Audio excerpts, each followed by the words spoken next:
Ladies and gentlemen, we are live for day 2 of the Summer Skirmish Grand Finals qualifiers.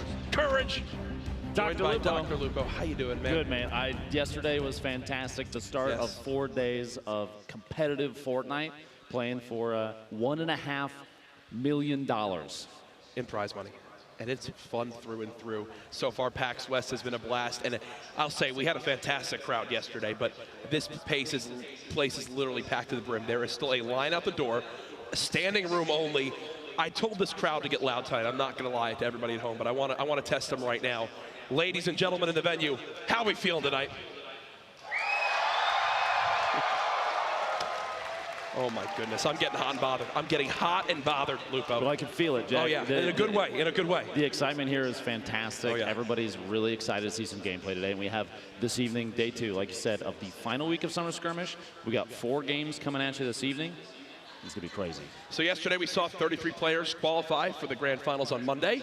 Tonight we'll find out 33 more, and the best part is, you can still register. You can and make it on in potentially if you get here tomorrow bright and early. Ben, walk us through it. If you are here in Seattle at PAX West, there's a couple steps, 3 very easy ones. First, come on down to PAX Lot 73 with your PAX West badge, enter the registration line, and sign up. People have been gathering around 6 a.m. in the morning.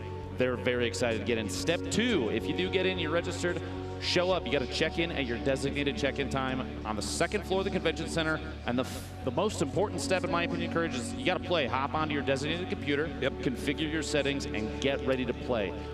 It's go time. These are not your average Fortnite games. Some of the best players in the world have traveled here from across everywhere, it seems, making sure they can compete for this ridiculous amount of prize money. And, you know, on my end, Dr. Lupo, I'm looking at this and I'm going, well, you know, it would have been fun to play him, but at the same time, I'm happy I'm cast. Oh, absolutely. I'm going to stay safe up on the desk because some of these players, a lot of these players, every single one of these players has the ability to, the forethought, the abilities that they show when they play. The building is incredible, and the fast edit stuff that, it's an excellent show. It's a show of skill, and if you're at home and you're watching, you're trying to figure out how to improve your own gameplay, events like this is where to do it. Keep your eyes open for it, okay? Watch the best in the world, learn from it. Now, this is day 2.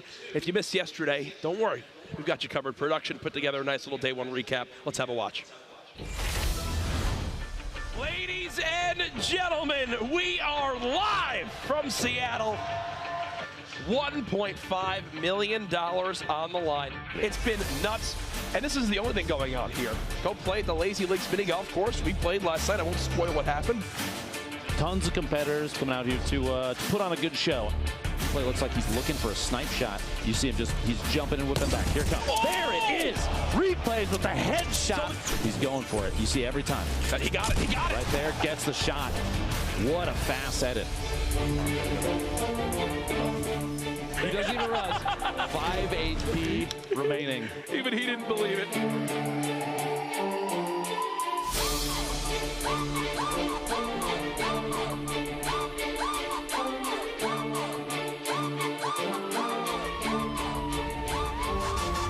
Sneaks inside and gets the Elon, puts him at 6. The second one on Powder, 2 HP remaining. Are you kidding me? 7 limbs this game, and there he goes! Goes down to blue tee. What a finish. Wow, look at the extreme joy that came from blue tee. So he's a pro. Confident. 2 players remaining. Without a case, but there's the engagement trying to build on up. A quick shotgun blast. The second comes in as well. Brandon down to just 54 HP. The zone's closing on in. He's got to go for this right now. Brandon dropping on in. 72 hours into the zone. Oh, are you kidding me? With 3 HP.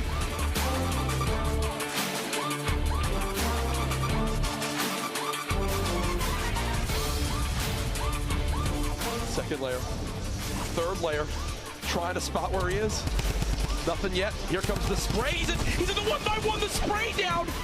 Down to just 40 HP. The clock is ticking. He's got to make something happen. He knows he's tagged the health. He tagged the HP. He knew he had the advantage. That's all he needed to do. Rank 1 for Fulmer there. The last second damage play. Well done. What a day we just had ourselves, Lupo. And the brilliant part of it, we get to do it all again tomorrow. It all culminates here at PAX West. We'll see you then. A brilliant look back at day one of the competition. I know many of the players who qualified are here live today watching. 72 Hours, who wound up getting first yesterday in the heats. He's down low, looking at him. I keep reminding him that we're better players than him. Absolutely. As often as I can. Jack, I'm going to level with you. No, we're not. Some of the plays that we've seen from some of these players, especially 72 Hours. 72 Hours, Blue Tee, everyone that came away with wins in the games yesterday, those rotations, the decision to move outside of the zone at just the right time, the fast edits, the accuracy, the scary accuracy from some of these players, it's intimidating. The double storm play he made to secure the one victory was absolutely nuts. Talked about everywhere on the competitive Fortnite Reddits. But there's a lot going on here at PAX West, a lot going on with Fortnite. We want to catch you guys up to speed with the schedule, how all the players even made it to this point. The Day 2 qualifiers, it began very early today. They lined up, earned their spots in either Heat 1, 2, or 3. In those respective heats, Lupo, 32 players move on to the qualifiers, which take place tonight. What we'll be casting.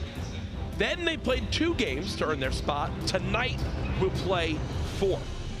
The top 33 from the games this evening, they move on to the grand finals Monday for $1.5 million. Now on your screen, you see the format. Stage 1, Stage 2, and Stage 3. These are the important pieces. Those scoring pieces there are deciding quite a bit about how players are playing. Top 10 gets you a point. If you make it all the way to 3rd or 2nd, you get 2. And if you get the Victory Royale Courage, you come away with 3. But that's not the only way to get points. Eliminations count as well. 1 and 2 is fantastic. They do help decide tiebreakers, but 3 to 4 elims is 1, 5 to 6 is 2, and if you break 7 or more eliminations, that's 3 points. And again, right now we are in those qualifiers for Day 2. Another set of qualifiers in Day 3 will happen tomorrow to determine our total players that will play in the grand finals on Monday, where we will have $1.5 million on the line.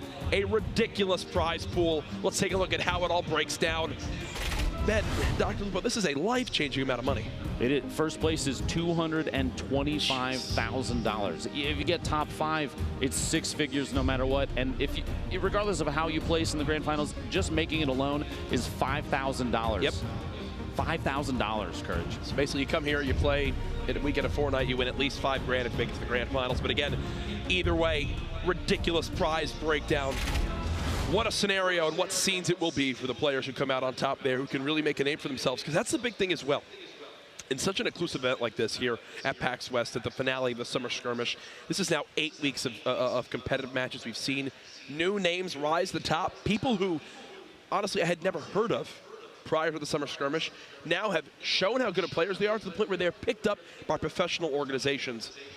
Incredible stories we're seeing for some of these players out there. Everyone's putting on a really good show. You've got players coming away with double-digit eliminations over the course of their matches. I think yesterday we saw Turkey Lips drop 14 total over 4 games. That's some really impressive gameplay. We've seen a number of players with 6 or more multiple times in a row. We've also seen the opposite of that. We've seen people pushing as hard as they can, get that 3rd elimination for the single point, and falling short just barely. But those people, that level of determination, that's going to make them push forward, keep trying to go for the elimination count for that single point, place top 10, get another point, because we've seen from these qualifiers, Courage, yesterday that it doesn't take a lot of points to get into the grand finals. That was the next thing I was going to bring up. We have people, I believe 33rd yesterday in those qualifiers had 1 point and 5 eliminations, and that was enough to put them into the grand finals on Monday. That's the crazy thing. We have so many tiebreaker scenarios that come on in. That was such a good point to bring up, because yes, 33rd, the last spot to qualify, across 4 games, only earned 1 point, which is crazy to see. It went to the tiebreakers, but either way, we've had a ton of action so far today. Prior to the stream starting it up, we had 3 different heat winners, just like yesterday. We have to introduce you to them.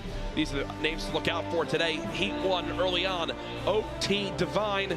Heat 2 winner, Kevy.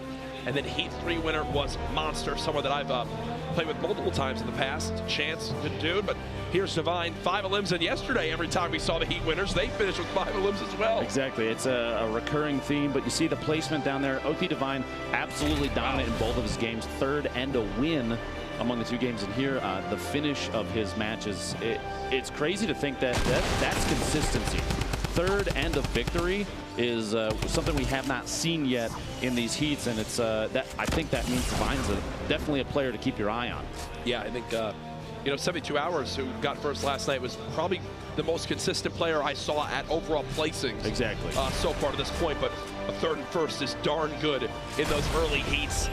What a victory there. The outside through the storm, not the first time we've seen gameplay like that. It's funny, Right. you're just talking about 72 Hours, and he's not the only one that knows good timings to rotate out. Even before that, one of the matches before, we saw Jack do something similar. You, Jack, wonderful plays from everybody. Yep. Kevy here, 6 eliminations. Look at the number of buildings, though. 728, the highest we've seen thus far. And between these two games, Kevy utilized 92% of his 7,766 gathered resources. He must have landed in like whaling by himself. And he just rebuilt Tilted Towers somewhere. There you go, made some renovations. That was our Heat 2 winner. A look at some of the gameplay from there. As you can see, just how hectic these final storms can be when the zone's moving and everyone's got to make plays. You got to see, here's a look at him here. One quick cleanup. And then again, the player pushing close. One thing we've learned, Dr. Lupo, that double-barrel shotgun is everything in these late-game scenarios. Up close, it's extremely lethal. If you're within, I would even say, pickaxing distance, that's the optimal time to pull the thing out and acquire an elimination or two. There you go, as we head on over to our Heat 3 winner, Monster. He had 5 elims, 352 buildings built. Placed first in Game 1, but was eliminated 68th in Game 2. But that shows you, literally, one monster game was enough to put him on through. That happened actually last night. Wheats, one of our players, had 0 points going into our 4th and final game, then earned himself, I believe, 5 points in that final one alone. And that put him in like 8th. So he was nowhere even on the board. Next thing you know, one strong game can make all the difference. And that's the beauty of it. No matter who you're a fan of, no matter who you're rooting for, even if they struggle for the majority of the day, one pop-off performance can be enough to send them to Monday.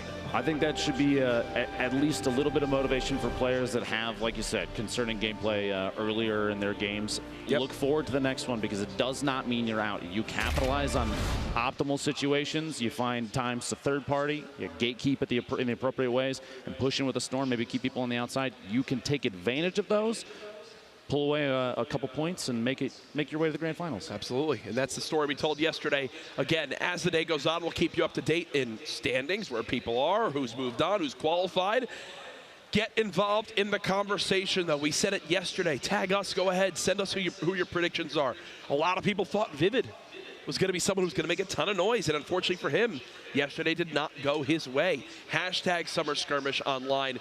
Who are your favorites to potentially win this weekend and take home the majority of that $1.5 million in prizes up for grabs? Now, like you mentioned Vivid, there are a number of players we've seen in previous events too that there's been a lot of weight on them, a lot of pressure, 100%. a lot of focus on them, and maybe they don't perform as well as some people expect them to. But that doesn't say anything about their own personal skill.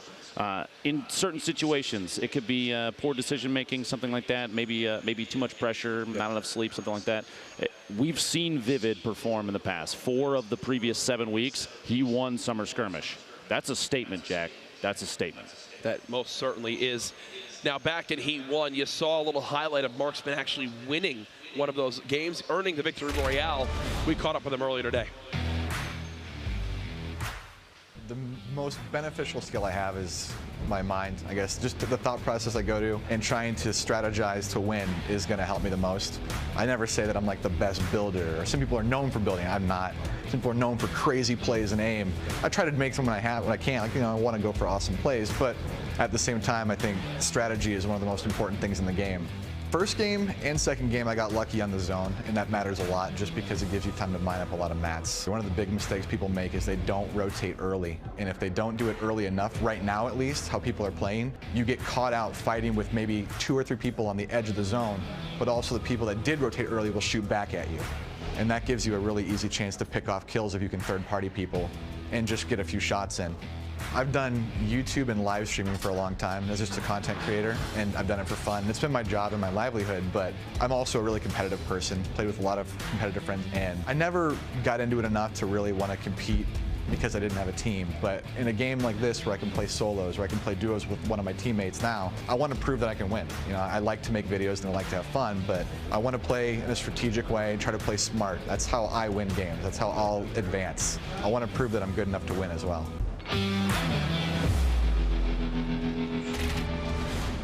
Some quality words from Marksman there, and I think it sums up a lot of the sentiments people have shared so far about competitive Fortnite. The beauty of really You can play solo, you can play duo, you can play in squad. There's all sorts of different formats coming up through. Tests each week on what could potentially be a great competitive format for Fortnite, but also the solo showdowns online. That's how a lot of these top players have been found. Literally booting up your game, playing, competing against the best is your road to potentially being in Marksman's shoes here on the main stage. I think that shows that Fortnite is the kind of game that anybody has an opportunity if they take advantage of the timing. If they're really, really good, they put a lot of their time into it and practice like crazy, Jack. Anybody, like you said, the everyman can show up at an event like this, come away with $225,000 if they take first place in the grand finals. Fortnite's it's crazy. Yeah, that kind of situation. No other game I feel like it has put such focus on anybody can win. Yep, and I love it, and that's what makes it so interesting to watch. If you're wondering, game number 1, it will be starting up very, very soon. One thing I do want to cover is some of the meta plays we saw last night. For people at home who might be tuning into competitive Fortnite for the first time, what are some of the drastic differences they might experience watching this versus maybe watching some of their favorite players stream and pub stomp at home? Pub stomping. Public matches are definitely very different. I think the pace is much higher, and here in competitive play, things are a little slower. They're a little more methodical. It's definitely not a slow approach to the game. It's strategic. You want to wait for the right opportunities. With gameplay like this, Jack, you have a lot of competitive players that are playing almost perfectly constantly, and it's the almost part that matters, because when your opponents make mistakes, a good player, a truly competitive player, will know when to take advantage of that. They'll take their shots at just the right time during rotation. They'll watch for mid-engagement and third party and not expose themselves. And you don't really see that in competitive gameplay, or public match gameplay like you do in competitive. Competitive is very much about the right timing on mistakes of your opponents. 100%. And like 90% of engagements in competitive seem to also battle around fast edits. Oh, yeah. Catching your opponent off guard. It is nuts how it all plays out. Again, we've been mentioning how much action there is going on here at PAX West with Fortnite. Not only is it the Summer Skirmish kind of grand finals, but for folks who want to have some fun, we have an entire Lazy Links mini golf course. And actually, prior to any of the broadcasts starting, me, you, and Zeke headed on over. We had a nice little friendly competition, and it's time to be revealed to the world who wound up winning. Let's watch. If you guys play mini golf like you do Fortnite, I mean, you're pretty much going to lose to me, so... Oh, come on, Zeke. That's just pretty much... Bro. Wow. Gentlemen, wow. Take your clubs. Loser has to admit that they are the worst Fortnite player in this group. All right, so... I'm in. I'm in. Am I hitting first? Yes. Are you actually stretching right now? Like this is gonna matter? Sorry? Is this the first time you've ever stretched your entire life? Okay, that's actually... Bang, baby! 3, keep going. Oh, it's still go. You have finished it out. Big swing and a miss coming in here from Jack. The expectation is nothing but net, but he misses because he doesn't know geometry. Technique's important, Jack, all right? It's not like building one-by-ones out here, buddy. You got to actually hit your shots. No! Oh! That's so much trash talk for a miss. All right, 3. That is a par 3. You got 3? 3. Currently, I'm average. Gotta hold this for me. Wait. Wow. And that's 1. Yes. Sorry, wait, let me reset my mind. I'm thinking like courage. Okay, think like Lupo. Okay. Swing number 3. Okay. Dude, okay. it's not that challenging. Partying inside the battle bus, Zeke, all right? Give him a break. Oh, wow, my dude. gosh. No. He has to get like... Oh, All right, I'll take my 6. Next I'll hole. take my 6. Literally next hole. There There it is. Oh, wait, isn't this wet paint? It's called carpet. Oh, okay, okay. Mark, it's carpet. Cut this. Please say this is staying in, especially this part. Cut that from the video. There it is. You're kidding me. You're try. acting so stupid. Bro, if I was born in the 70s too, I'd be good at golf. Oh! Yeah. Okay, so next up, we're going next hole. What? Yeah. Guys, it doesn't get better than this. Hey, watch this. I'm guaranteeing a hole in one. You guys got this on camera, right? Guaranteed? All right, guarantee it. You got to get it up the little incline. You forget how strong I am. Legend. You forget how physically strong I am as a being. What? Yeah. I don't do well with fall damage. How am I supposed to hit this? Oh. Courage, we need you for tomorrow. Please don't die. Don't hurt yourself. Good thing we won't have to worry about that. Oh. What? Ooh. No way, dude. Oh, thank God. Okay. Oh, no way. Oh, no way. For the birdie, no pressure. Yeah, dude! Let's Let's go! Okay, so now Greasy is my main. I'm part of the Greasy boys. Just gave the Durburger a kiss. Kiss for good luck, That's baby. so sweet. Oh, dude, don't show where it comes out of. Don't show the whole. Oh, what is that? Okay. Get off me, bro. Okay. Get off me, bro. Okay. Seriously? That is a 2 for Courage. Good to you. And okay, you got it. All right. There it is. Next time you stretch, check to see if those jeans come in a larger size.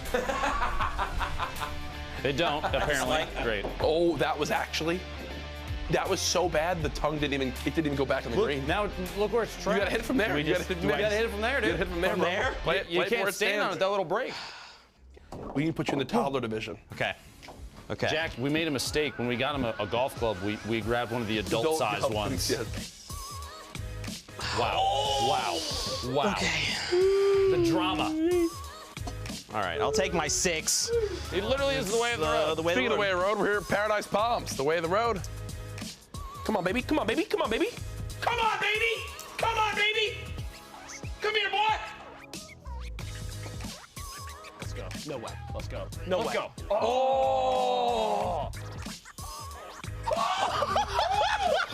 Don't zoom in with the camera like I'm gonna miss again.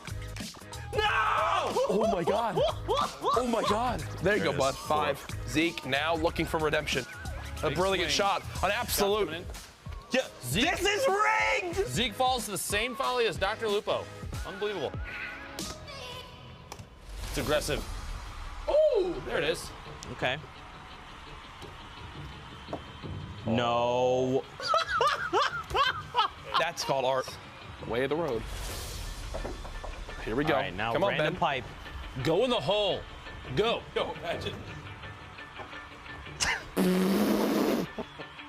Oh my God. He couldn't fail that hard. Oh my gosh. Okay, if that had landed on the course, that would have counted. No way. That's a beautiful hit. That's actually a really good hit.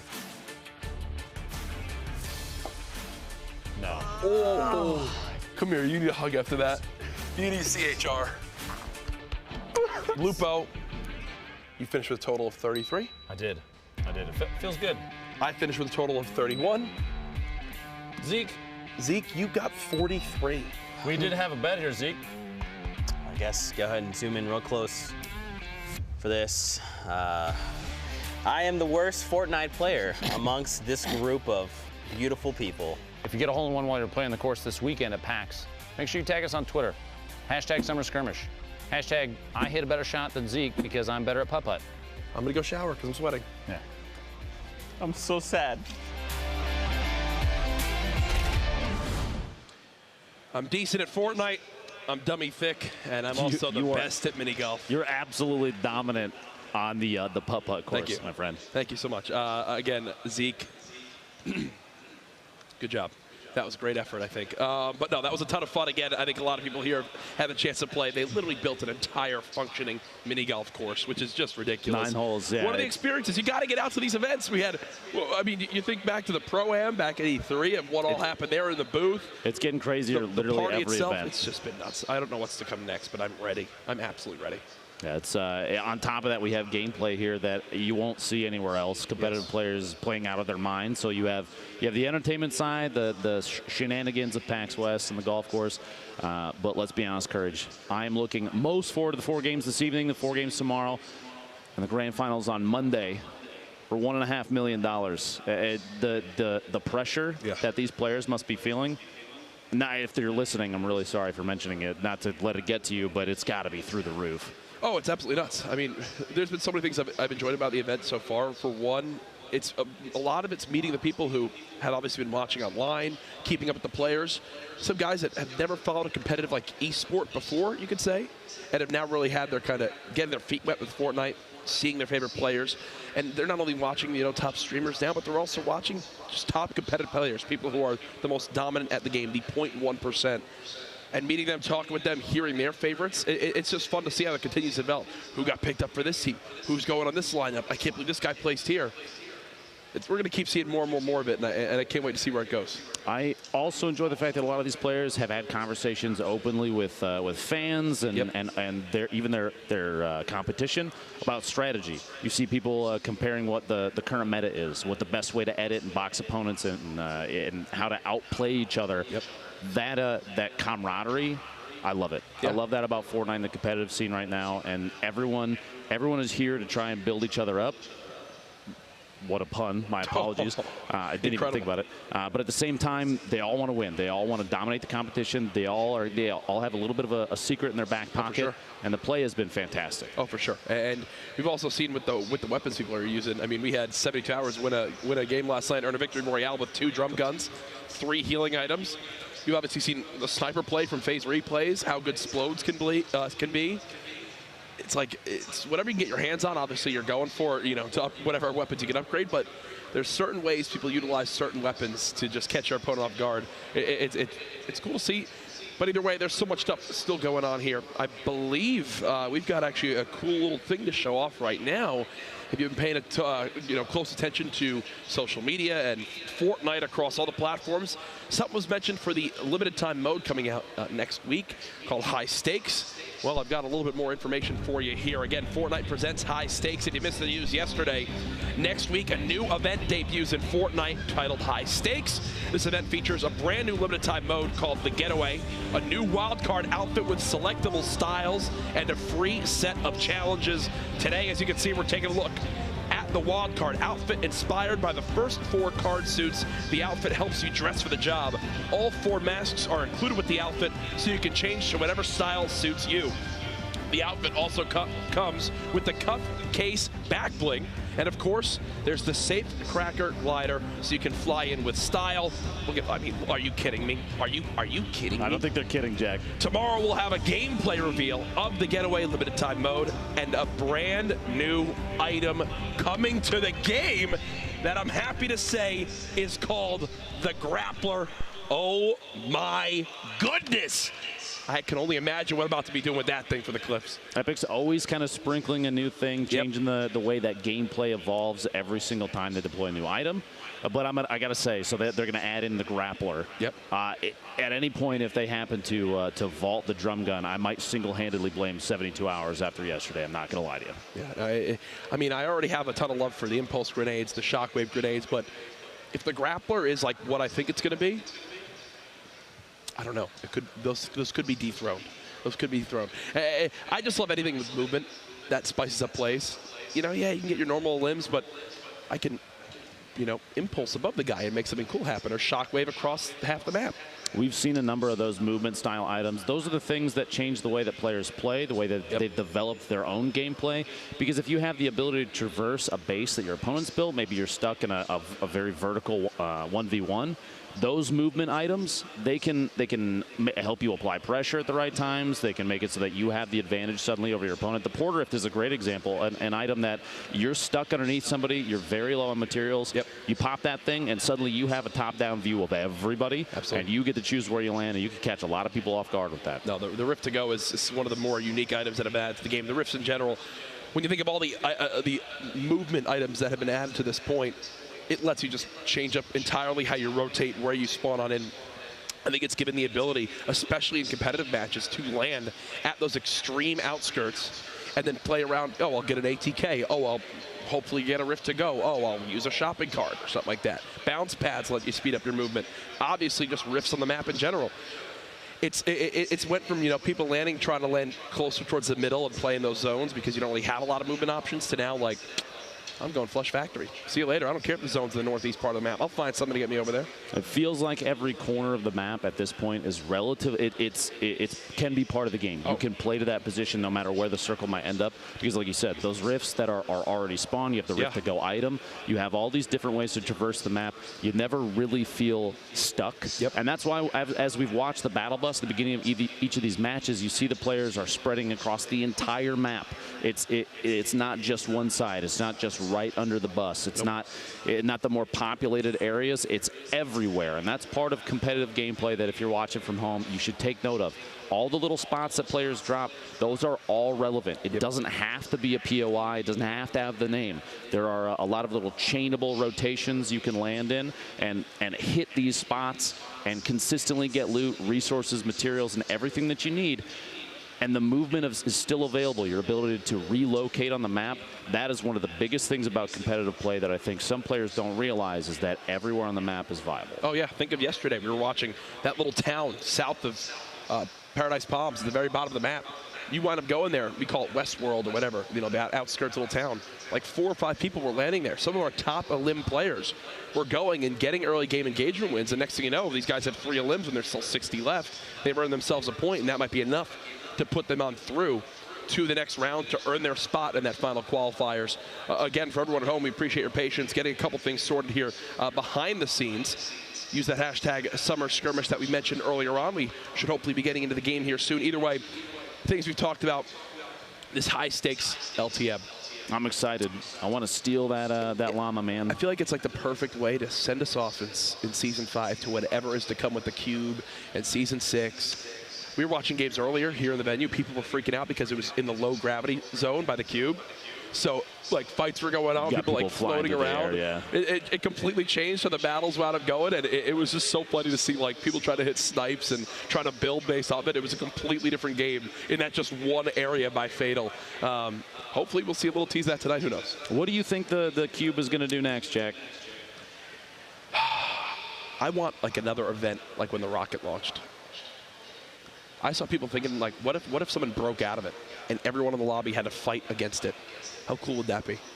It's like, oh no. Pickaxe only. For one time in Fortnite Battle Royale, it's a peace between everyone in the lobby against one item.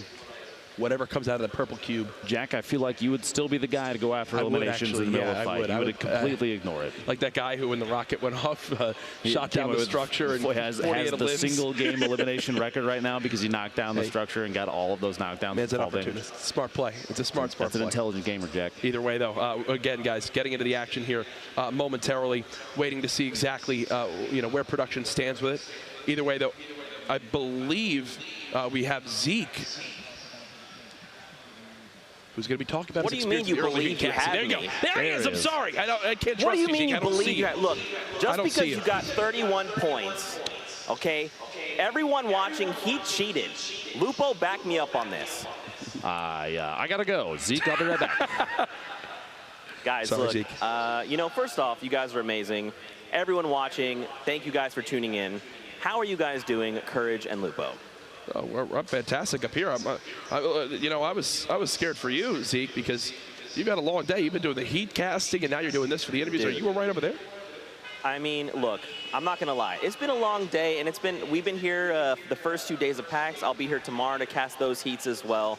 We've seen a lot of different action all day, and to kind of touch on the action we've seen during the day, it's almost like I'm watching basically the Summer Skirmish games that you guys have competed in. Every time we flip to a new player, it's someone that I recognize, and the action is nonstop. With this new format, I mean, Courage, I think we talked about it a little bit on the break, but this lends itself to, I mean, just high action, and it also plays to the strengths of players that want to, like, survive toward the end of the storm, and, I mean, it also lends itself to Slayers, right? But we have a short little highlight reel coming in right now. So we'll have to check that out. Again, you guys are amazing, so check this out.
sorts of elims going on there earlier today. A look at this packed house live from PAX West for day 2 of the Summer Skirmish.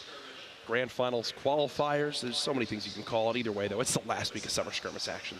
8 weeks and $8 million total. With this weekend culminates in $1.5 million for everybody that makes it to the Grand Finals. No matter what place you get, you come away with a minimum of $5,000. That's crazy. That alone is, I consider that a victory. You make it to the Grand Finals, that's a win in my book. Oh, absolutely, 100%. And either way, you know, some of the people that are sitting in those beanbags right now, they could be our winners tomorrow if they register and follow the rules to be able to participate, just to give everyone a brief refresher at home. Here's how it works. Step 1, you drop in and sign up. You say, oh, we're going PAX West. You land, you get here, you come to PAX Lot 73 with your PAX West badge. You say, hello, I'd like to compete. It's very early in the morning we do that. You enter the registration line and sign up. Then it's step 2. You get told what time to be there, you show up. It's pretty easy. You're a functioning adult, you'll get it, you'll figure it out. Then you play. You hope to qualify, make it through the heats, qualify for the nightly qualifiers, and then potentially be the top 33 to make it on through to that Grand Finals on Monday. There's a lot of information, I know. It is. The format, though, Ben, break it down for us. So, Courage, if you make it into the heats, the qualifiers are all the way to the Grand Finals. The scoring is the same. The heats each day, there are 3 heats a day. Each heat is 2 matches. The qualifiers, which is this evening, that's what we're getting ready to enjoy. It's 4 matches. And the Grand Finals on Monday is 6. Now, scoring is done based both rank and elimination. If you get 1 or 2 eliminations, you don't get any points, but it does go towards the tiebreakers, which we'll cover here in 1 second. But if you did 3 or 4 eliminations, that's 1 point. 5 or 6, you get 2 points. And if you get 7 or more elims, that's 3. Now, if you get a top 10 at a minimum, that's 1 point. If you get 2nd or 3rd, that's 2 points. And if you get the Victory Royale, that's 3 points, Courage. Now, I mentioned the tiebreakers. They are determined in the following order: the total Victory Royales, the number of eliminations during the entire event, and then your average placement across all the games you played. And if all of those are the same, it comes down to a coin flip. I don't know if we'll ever get to that point, but who knows?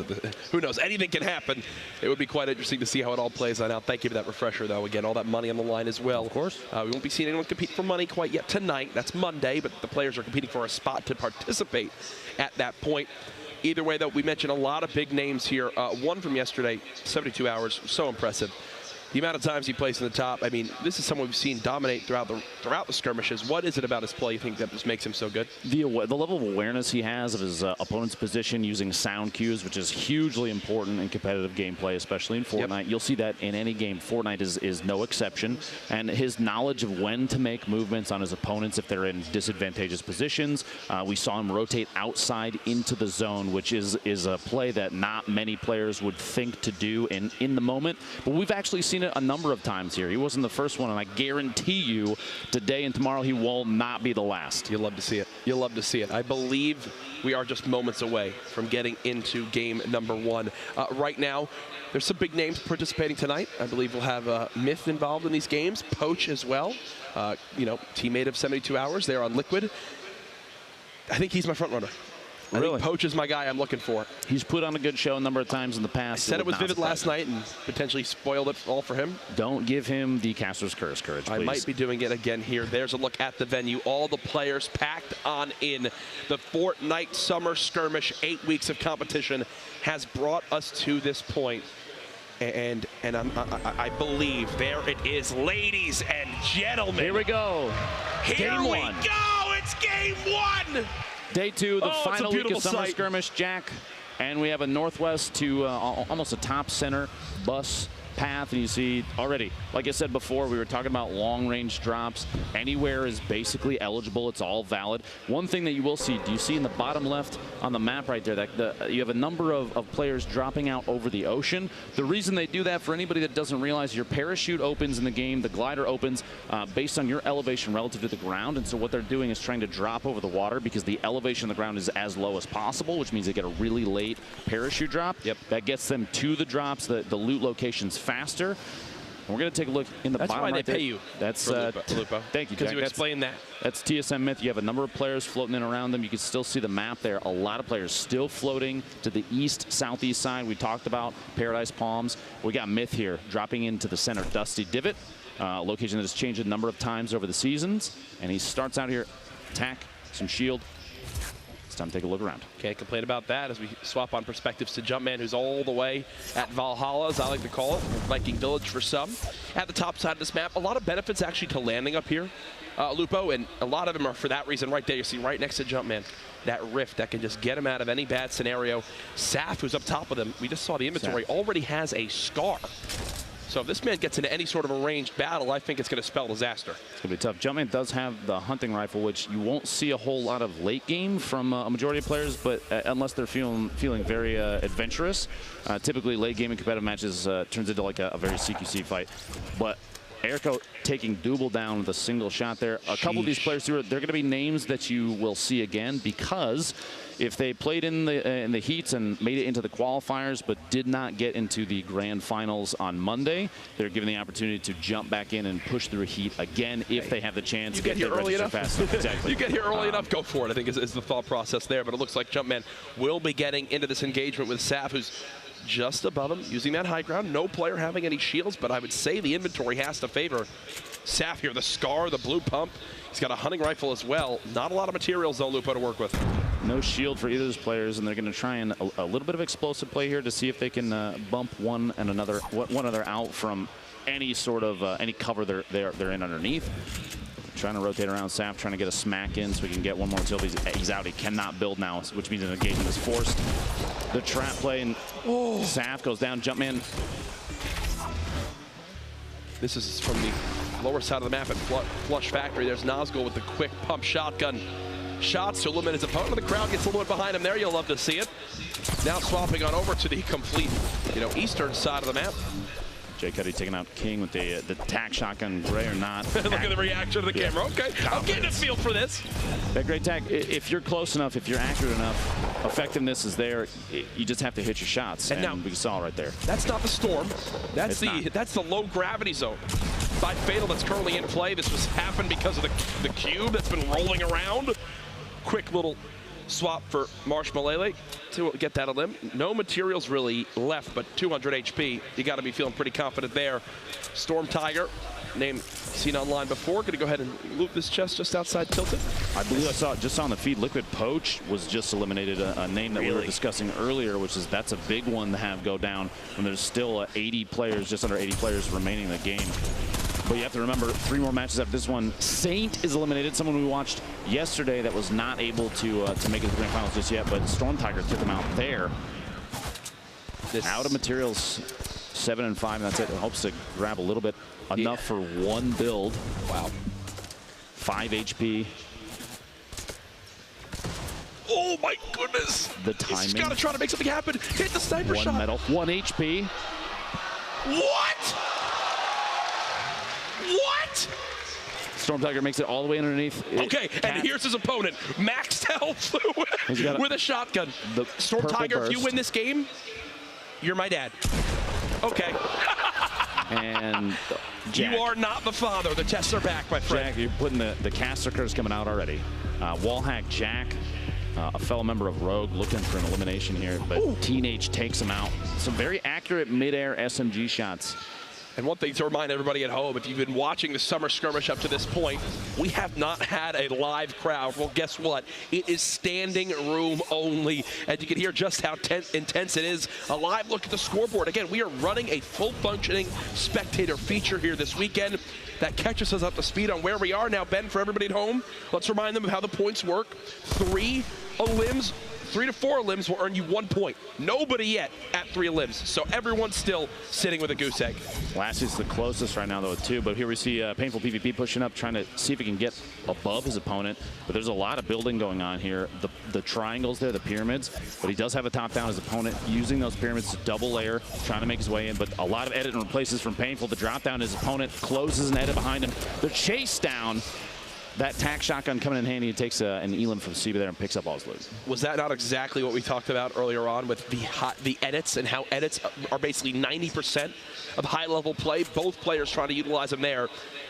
Unfortunately, only one can come out on top as we swap on over to Payday, who's just bouncing around. Yeah. By the way, I don't know if you noticed that he's an Xbox controller player. You've seen the keybinds down at the bottom is the Y and the bumpers, which means we've seen a number of players show up with their controllers and stay toe-to-toe with anybody, and it's wonderful to see that. The competition is fierce on both the console and the PC side. Now, CEST is someone we've seen in the Summer Skirmish events a number of times. I've watched his gameplay. Very, very fast edits as we've seen in the past. But he's also scary accurate.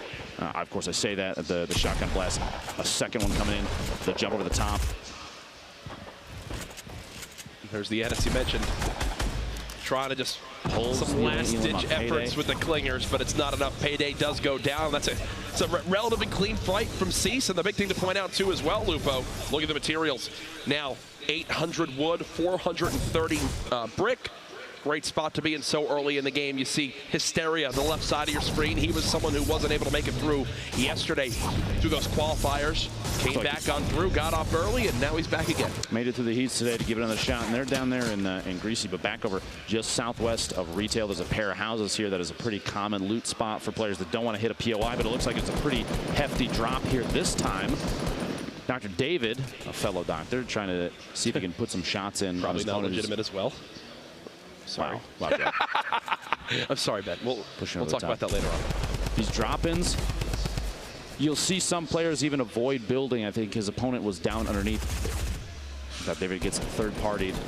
Wondering, is he going to pop the Rift to go? Is he going to try to just use it as an escape tool? He's going to escape. If right now he feels like he's in a bad spot and he does not use that Rift to go, I feel like that's a pretty big mistake. He has an opportunity to make a move here. Yep. He can pop the minis. He does have bandages there to push himself up. He's going to be at 100 HP if he gets a chance to get all of those off. But we'll see here if Stark 2K decides to push or not. We have Amjov, Sean was taken again, another name we've seen, and Kevy back there in retail, and the Storm's going to push them out to the west. You're going to see some third party here in a second. This build fight as well is going to be maybe an opportunity to get a knockdown on somebody. Seemed like it as he had Stark just disengaging.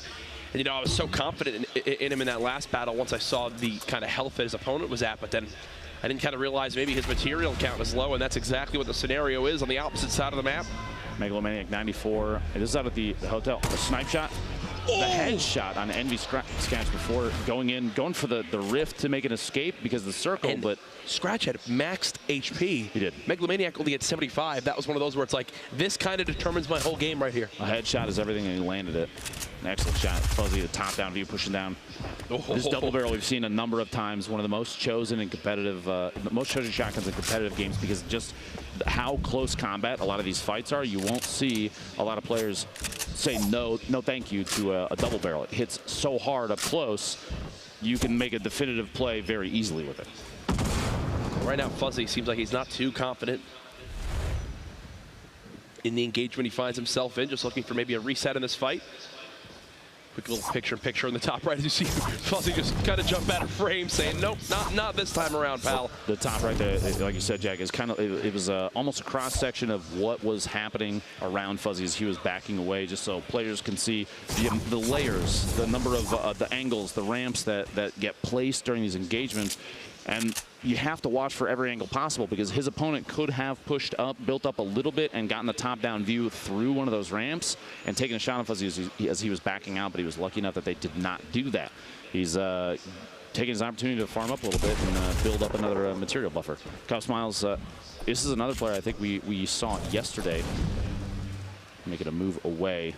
A lot of intelligent disengaging, a lot of defensive building that is excellent to see in competitive matches because a lot of players see building most of the time as an aggressive way to play, pushing up on your opponents. But right now, even right here, he might potentially edit that once it finishes so he can peek through the structure and see if his opponent is pushing. And this zone, you just heard that kind of noise, means, hey, it's about to push, slowly beginning to close on it. And this is actually a very, very awkward zone. You see it, half of the zone is the water. So no one will be there. How does that maybe change these scenarios, Dr. Lupo? Because we talk about gatekeeping all the time, but I feel like you've only got about 60% of that zone that's even in play. not a whole lot of players are going to be coming from the north and northwest side just because of how thin the sliver of the map is that's left up there. You also have the southeast corner, which, if you saw the map earlier, is relatively sparse with players. But that northeast side, the largest push of players, and there's actually a fight going on outside there. Hopefully we can see that after the fact, depending on what happens with that. The two players fighting the storm. But there's going to be a big wave of people coming into the river, which is extremely exposed too. If I were in a position northeast side of Shifty Shafts, I'd build a 1x1 up there. If I had a scoped AR especially, or even just something I could tap fire with, take advantage of third-party situations, especially right now. Oh, most certainly. As we continue to watch, Cub Smiles is setting up right now, swapping it over to Linane as he's got some remote explosives in hands, considering maybe dropping some on in there, but realizing, hey, that would probably cause some danger close splash damage to me as well. So maybe not my best play as of yet. There you go. Now his opponent beginning to build on up, try to fight for this high ground. The quick reaction from Linane as he continues to build on up, keeping the high ground advantage, not getting the high damage pump shots he might want. It looks like it's time to spray. SMG in hand, nothing as of yet. And now, a third party. A new challenger approaches as he will again look to kind of reset this fight. Do you stop and maybe just use the chug jug here? Potentially, you see he's dropped down. He's taking an opportunity maybe to, like you said, use the chug jug. And one thing I want to point out is in the middle of that fight, he was using a pump action shotgun to try and blow through surfaces. And recently, Fortnite, there was a change to that. Shotguns don't do nearly enough damage to make it an aggressive play to use it to push through structures. The swap to an SMG in that situation probably would have been a better play because he would have been able to push more aggressively on his opponent who was trying to escape. So the shotgun choice, not enough damage. It just doesn't fire fast enough, and because of the change recently, it doesn't hit hard enough to make it an aggressive push through structure. Now, quick note, I just looked down at my scoreboard. Remember when I mentioned 0 people had points yet? Well, guess what? Ghost Aiden just jumped up to 5 elims. 2 points already earned. Our leader at this point, and then Painful now at 3. Those are our only 2 players up to this point, Dr. Lupo, who have earned themselves some points on the board. There are 3 other players currently alive that have 2 eliminations, 1 more elim, pushing them to the 3 to get that single point. That's Kevy, Fluffy, and Zachamp. If they could pull, like I said, 1 more elim. And it's so important to mention, too, as we see how Painful got his 3rd elim. There it was. Jay Cuddy gets cut down. But the thing to bring up, we had our 33rd player qualify with 1 point yesterday. Aiden, with 5 elims, already has 2. This is just the beginning of game number 1 of the 4 we'll play. You got to think if you're Aiden right now, you're sitting pretty to potentially qualify for Monday's grand final. The southeast side, you hear that launch pad at this point. Shivsy might want to keep his eyes up. An opponent launch padded either away. Painful, you see right there, and there it is. Flying his way out. That engagement probably a good one to back out of. Painful saw a number of different opponents coming in and saying, no, now's not the time for this. The cube coming into play, the zone closing right on towards it. I'm so happy to see it. I want to see how it affects things. And right through, he's watching. He's going to C4 out and drop the player in. He saw him directly above. Tries to make some fancy plays happen. There's the quick build as well. Trying to protect from the 3rd party that's peeking on in. Still 200 HP for Linane. 0 elims to this point, so playing a little bit more of a passive game. Trying to use those audio cues, listen for where this player could be. I think he's got him spotted in the brick, and here comes more remote explosives. No! It's only an 8-point damage. There's the cleanup onto Ultra, but again, that 3rd party now popping on in. Linane's got to keep the action going, keeping the high ground. Try to spot with this pump. Only 24 more for Wood. Thankfully, a ton of brick to use. Quick little peek, cheeky. The high ground secured again with the ramp. Drops that wall to block as well to be able to resecure with that floor, and just like that, Linane has chipped away some damage, Lupo, while keeping the high ground. Linane actually showed a really important skill that a lot of competitive players have utilized. Well, yes, obviously, but yeah, he jumped out to on the right side, took the shotgun shot, and then built underneath him. He was going for the hit as fast as possible. He could have built and jumped out, but that might have cued his opponent to say, oh, you're building out here, you're going to push from that side, and he could have built a wall, but Linane said, nope, I'm going to jump to the air, take the shot first, and then we'll worry about building and stopping the drop. This is actually Aiden from earlier. That was Aiden's 5th elim. Fuzzy. A brilliantly lightning quick edit. Back to the Linane fight, still in this engagement. The zone will slowly be closing on in. Yes, they're right on the edge, but they will have to move. Looks like That player just below is beginning that process of moving now, and Linane still wants us. The third party, though. This could spell disaster. Only 13 HP, and that Storm's going to hit for a lot as it closes on in Lupo. Magnum Cade knows he's got someone just below, and there it is. Peekaboo. Linane will have to wait for game 2.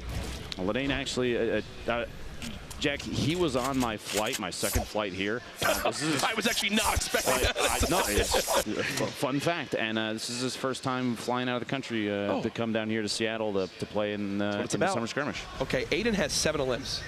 7 elims, and there's still 32 left. We're about to have to add a whole new point category for this guy. Playing on controller. This kid's an absolute beast. He's already got 3 points. We're at the point now where he might have to, he can play a little slower. He doesn't necessarily have to play for eliminations now because he's capped the number of points that he can get from elims. Yep. Now, that being said, don't forget, tiebreakers, one of the biggest pieces. Yeah, Victory Royales determine it first, but you're not going to see a lot of those, so eliminations count for everything. He could play slower, and 7 is a lot to sit on for this Courage. Right. Yesterday, we didn't see very many players hitting even double digits over the course of 4 games, so 7 is huge. Here's a little replay from earlier on as Rogue 00 Flower. A little bit of a battle. Shotgun shot there. Gets tendons during the rotation. He's got a minute here. That Storm is going to start impacting gameplay decisions, though.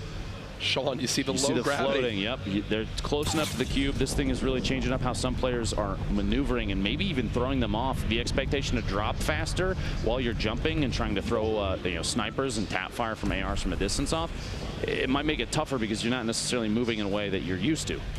Now here's the leaderboard as we were talking about earlier. 3 other players hit 3 eliminations. That means 3 people have a single point apiece. But Painful PvP, the only one of those 3 that's still alive. Plus Aiden sitting pretty at 7 up top.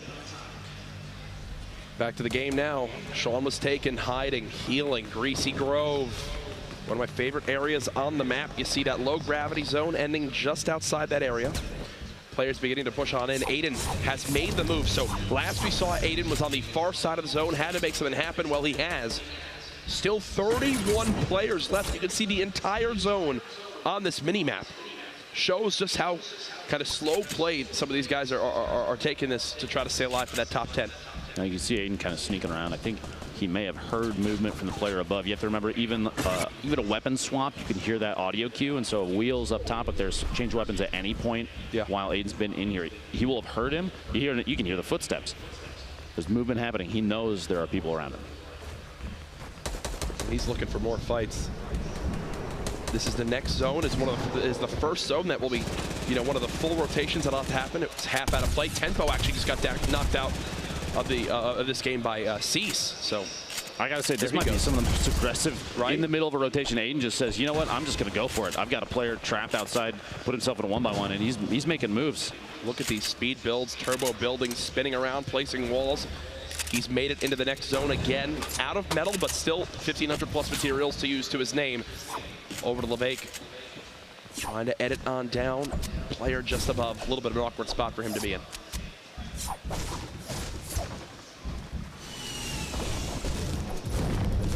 Uh-oh. Remember that trap? Remember that trap, Aiden? There are a pair of them in there. Remember that trap, Aiden? Place! Remember the trap! There it is! But it wasn't Aiden. Bowman SC was the second trap, the one closer to the front door. You see the border around the traps tell you whether or not they're yours or not. And we saw when Aiden put one down, there was a second trap with a yellow border on there. There's an opponent. Oh, I thought he was walking into Aiden's. Imagine that would have been his 8th limb. My goodness. Magnum Cade. One of the few players I think that I've seen thus far holding on to a bolt action this late in the game. And it's funny to say late in the game.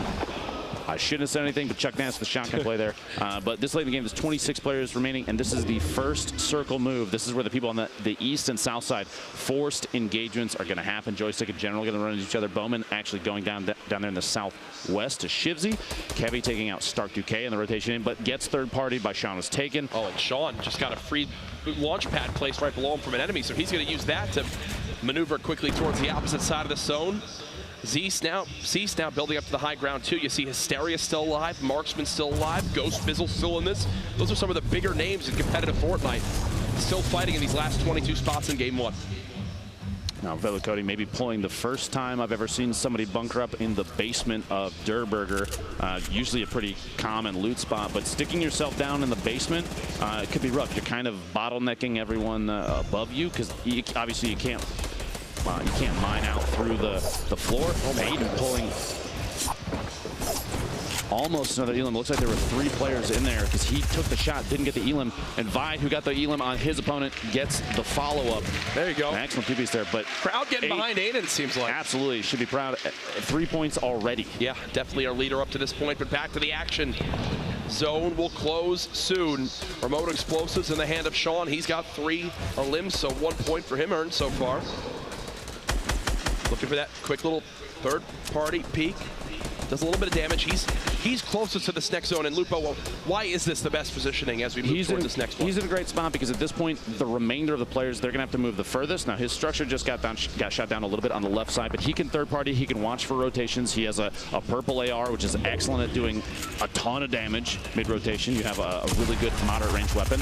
Joystick dropping down the shotgun blast and then switches to that literally almost down to the last bullet of his gray SMG to get that elimination as they rotate. The southwest corner is going to be a nightmare for everybody trying to move right now. This is where the Storm just begins to farm. Sean looking on down. He's got all the height he could ever want. Someone now beginning to challenge his high ground. It looks like he'll prioritize him for the moment. And wow, Alpha just got shredded. 35-35, 70. We'll see it in game 2, pal. Sean moves a little bit closer. Now down to just 11. Remember, top 10 earn a point. Hysteria, no! Hysteria versus Ghost Bizzle, and that puts him out of the 11th. That means Hysteria was 1 Elim. If he gets that Elim, he earns himself a point. Instead, he'll end game 1 on a goose egg. Now, the next circle you see in the top, Courage, is going to be rough for pretty much everyone. Not a whole lot of building was done between here and the north side past Greasy Grove, which means this is going to be an open area move. A lot of players are going to get caught rotating and maybe even run out of materials. We saw yesterday, I asked you about the building over the top, the layers that they're building to kind of create themselves cover while they move on the ground. And with nobody else out here, no other structure, everyone will be exposed, especially if you run out of materials. Yeah, Sean is just farming from up top. He's down to just metal, but here you go. Beginning of the move. Oh, goodness. Taking shots, shooting down at Ghost Bizzle. See some painful running into each other. A player from Tempo having to move simultaneously. Look at the layers here. He's going for it all right now. He's going for it all right now, getting a little bit lower, not to take some crazy fall damage. CEST with 1. Chino now spectating as well. He's been eliminated. You see Sicarios is trying to build with whatever materials he has left. There you go. Builds a little 1 by 1. 1 player close, only 4 in total remaining. Now, if you make it to the top 3, Lupo, you earn another point. Everyone knows that. Nobody wants to be the next one to drop right here. Skyros, you could hear someone else is popping a shield very close by. That'll tell you there's a lot of players stacked on top of each other. Is that still Sean up top? I believe it is. Oh, nobody wants to rotate. Nobody wants to move. And I don't blame them because the next placement is, like you said, it's an increase in points. It's going to create slower play from these really competitive players. They know that placement right now is everything. Ladies and gentlemen, our top 4 here. The zone about to move. Everything we've seen will culminate in these final moments. Ghost Bizzle, one of the biggest names online of the Summer Skirmish up to this point, trying to bounce around, trying to see exactly where he can spot an opponent. The Storm slowly inching forward, everyone within just 1 or 2 walls of each other. It does not get more intense than this. Traps being placed, and now Lupo, this is it. This is the last move they've had to make. 24 seconds until the zone closes. And basically everyone's hand is forced. Now, Sean might still be in the best position, depending on the healing of the other players. He has 5 bandages, and healing through HP damage is huge. Someone's got a shield. Come out. Skyros goes down to Bizzle, top 3, which means these 3 players get 2 points apiece. That Elim for Bizzle not only gave him top 3, but it gave him a 3rd elimination. Bizzle trying to strike down this opponent. It's not going to happen yet, so Bizzle has no healing, and he's only got 60 HP. He's got to force these fights. He's got to make something happen. He's looking to make it happen towards this low side, down to just 1 HP. Can he make the greatest play happen? I don't think Sean drops. Why would Sean ever drop? This elimination would be worth 2 points right now. Ghost Bizzle, good effort, my friend, but Sean knows there's the reason to force it. There it is. The shot in Sean, an excellent play, 6 eliminations. Oh yeah, that's confidence. An excellent set of decision-making opportunities there. As he was up top, he rotated at the right times. He stayed above and in front of the next move for each circle. Ghost Bizzle, he's like, all right, hey, you know what? His big role right there, yes, could he have tried to maybe get the victory royale? it would have been near impossible at that last moment on the bottom side of things. But the big thing for him was that elimination to get it from 4 to 3, but then also brings his elims from 2 to 3. So that one elim earned him 2 points. And again, we can't stress enough, people qualified with literally just 1 point across the 4 games yesterday. You got to be proud of yourself if you're Ghost Bizzle there. Depending on the trend of the eliminations and the points over the course of the next 3 games too, that could mean that he's already qualified. He doesn't. He might even be able to not touch his keyboard and mouse and make it to the grand finals on Monday. Now, I wouldn't recommend it. Please don't do that. I don't know I'm just about saying, that. based on trends from the previous games, he might be good to go for the grand finals on Monday. That's $1.5 million. A potential chance. That's the thing. Great ending there to that one. You see just how intense these games can be. So many players remaining in our final couple storms. We have some of the replays, though, of our highest eliminator from game 1. Ghost 8 in the crowd, getting behind him early on. Let's see how we made it happen. Keep in mind, too, a controller player, one of the fastest edits I've seen on a controller right there is, as I'm saying, one of the fastest edits, puts the window and takes the shot. Excellent decision-making skills from him, and some very aggressive gameplay in recent, which we haven't seen a whole ton of. When it was time to move, he was pushing on players that were building themselves into 1-by-1s almost fearlessly. I love to see it, and his loadout was consistent with what you would see from a lot of that's how he did it. Yeah. The rift to go, that makes sense. I was wondering how he wound up maneuvering early on. This was towards the end of this one. Try to make this a limb happen, I believe. This gets stolen from, oh, yeah. Okay, that was, yeah, this gets stolen from him, if I'm not mistaken. Yep. Right there. Frustrating to say the least, as again, you see this packed venue, people just getting a little bit of a breather before game 2 starts on up. But we've got more replays to show you here. I believe this is SCDX Vibe? Indeed. Yes, it is, okay. This is who took that elimination from, yeah, there it is, and he gets the drop on 8 in the corner as well. He got wheels. This is in the basement underneath. And just a lot of quick, pickaxing through the surfaces. Because of recent changes to build structure, you can smack through pretty much anything in 2 swings if you hit the node, the little marker right on. 100%. And that makes aggressive pushes, even with just a pickaxe, a possibility from these players. Well, that wasn't the only exciting moment. Actually, the final moment, we'll go ahead and look at a little replay from that as it all came down to the wire. Ghost Bizzle saw his opponent really had no shields left. He tried to make it happen, but then Sean falls on down, wants to take no chances, and I really can't blame him there. He saw his opponent kind of shooting the opposite side of that structure, says, you know what, I'm going to drop on in, double barrel, hope it ends the game here, and it did just that. And in that moment, what do you think he's doing? He's adding up his score. I got, okay, 6 elims is +3 for that. You get you get +2 for that, then you get +3 for the Victory Royale. 5-point game for him. Brilliant position to be in. I'm going to be honest with you. I hate to be that guy, but that decision at the end there from Sean, granted, he doesn't know his opponent's HP remaining. Yep. He's at 75, which means he has 7 ticks from the storm before he goes out himself. He didn't necessarily have to push out. It only put him at 6 eliminations. It didn't get him an extra elim point. Maybe a risky choice. It was flashy. I like it. It was flashy. The one thing that you guarantee that it did do for him, though, is if it comes down to a tiebreaker, which with that many eliminations, it probably won't, but it gives him a little bit of an advantage. Yep. Nope, you'll love to see it. Sean winds up taking matters into his own hands there. Again, good effort from everybody in that first game. But either way, some fun stuff to kick off our night 2 of qualifiers so far. I believe we actually have Zeke down on the floor with an interview with our winner from game 1. Guys, how are you doing? Fantastic. Fantastic. We're having fun, pal. We're having fun. What an awesome game 1 for the qualifiers today. I'm here with the winner. Sean was taken. Sean, come over here, man. First off, congrats for slaying. So let's talk about this, man. You show up today, and you qualify after the first 2 games this morning, and then you show up here, and on game number 1, you make yourself a target, and you say, look, 6 eliminations and Victory Royale. How are you feeling after that game? I'm feeling really good. I didn't expect it. I was going to try and hide the entire game and just make top 3, but I just got killed, so I don't know. The ball started rolling, and it all worked out. Now, when you were getting those eliminations, were you aware? Were you like, man, that's 3, 4, 5, 6? Or were you just like, I'm just getting another game, and then you drop down on someone, and you're like, oh, that was the Victory Royale? Or were you aware of what was going on? I mean, I was just keeping high ground, just shooting at people. There's nothing really, I don't know. I'm not trying to be cocky, but when you're on the top, it's literally, you just pop people off. And now, I had lucky RNG on my AR, so. Okay, and now in those final moments, right, you're sitting up top. Did you know the player would down? Like this player had 1 HP. Did you know that? Because it felt like you waited for a while, and then you just dropped down. You were just like, hey, double barrel. Let's go, 1v1 me. Because you even dropped into the storm. Well, since all the graphics are high on these computers, if you drop in the storm, they can't really see you, and the shotgun is just, it's broken. So, one shot. Fantastic. So what is your strategy? You've got 3 more games lined up.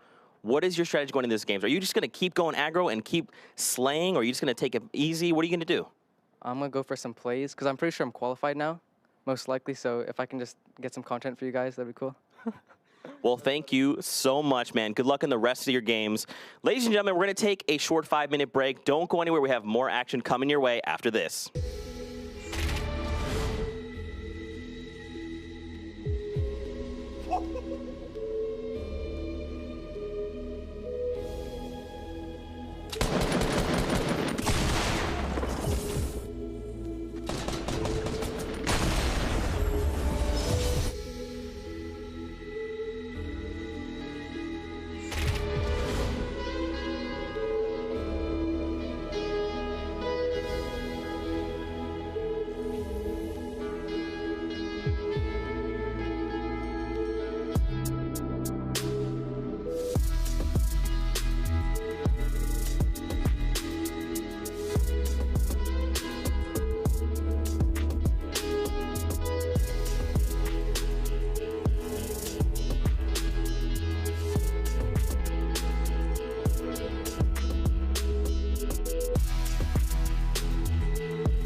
We're back for game 2 of night 2 of week 8 of the finals of the Summer Skirmish.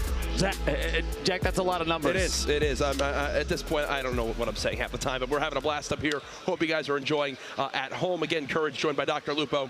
Fantastic way to start the night there with that game 1, I think it's safe to say. It's wonderful to see players from all platforms, we'll say, come and put on a good show. Aiden, a controller player. I'm not sure if he actually plays on console or if he just uses a controller on PC, but the accuracy, the forethought. One of the things in the clip, one of the clips we watched there that I would like to point out is that he was boogie bombed, and then he rotated out into the storm for just a second to take a tick of damage so that the boogie would drop off and he could re-engage his opponent. That's extremely... That's top tier. 200 gameplay. IQ. 250 maybe. Wow. Which isn't even possible. That high up. Either way, impressive stuff. I do believe we have ourselves some standings to take a look at to see exactly where things break down. And, well, it's no surprise. Sean at the top, 5 points already, 6 elims. Aiden, who you're mentioning, second, 7 elims and 3 points. Painful, Ghost Bizzle, CEST, Joystick, a number of these players dropping a ton of eliminations, but you see even over on the right side, 14th Shido had 1 point total because he made it to top 10. No eliminations. You don't even have to engage people necessarily if you're in a bad position, because placement is also important. Top 10 gets you 1 point, and that could put you in the standings. Over to our top 32. Here you see, literally, it's just 1 elim right now has people on the verge of being able to qualify after game 1. Obviously, still 3 more matches to go tonight. So I think that these guys will hope for a little bit more than just 1 elim, keeping them in the running for qualifying for the grand finals on Monday. Again, so many people watching online across the internet, people watching live at the venue. Thank you so much for the support we've seen here. A blast to be here at the culminating weekend of the Summer Skirmish. What an 8 weeks it has been. Again, some of these players have begun to make a name for themselves, earn themselves spots on some of these pro teams just from their performances up to this point. Then we got some things to share from Twitter that we've been seeing from you guys online that we'll take a look at here in a brief moment. I'm excited. And anything that comes up, make sure if you're putting any clips out there, hashtag Summer Skirmish is super important. Social media engagement, you got to do it. That's what they wanted me to do. I didn't know what he was saying. I got you, Jack. Use the hashtag. There you go. I thought we were pulling up tweets from people. Hashtag Summer Skirmish. Please take clips from anything that you see on the stream, anything, anywhere. Any of this stuff is fantastic content, and share it with your friends. We want to see it all because these are the moments. The moments in these games, they're so high energy, and you have people rotating. There's a lot of really good information to take away. Absolutely. And we're going to try and do as much as we can to relay that information to you as we have it. All right. Well, I think we should be getting into game 2 here momentarily. Either way, that we see some of our front runners so far, how it's all breaking on down, some high elim plays, the admins walking around looking like security guards at a prison, I feel like. Look at everyone's in their booths, everyone's focused and ready. Something to keep in mind about look where at the lobby. Look at everyone lobby. doing the worms together. Doing worms. That is incredible. Really intense stuff. Something to keep in mind about the area that they're playing in. It is totally separate from where we are, so they can't hear a single thing of commentary. There's no outside sound. It's a black box. We see Saint there, a player we've had our eyes on a number of times. Hashtag Saint Squad in the chat. But let's get into game 2, Courage. The final week of Summer Skirmish. Can we get some noise in the arena here, please, at PAX? Players jumping out Haunted Hills, Junk Junction, and even Snobby, potentially engagements happening early.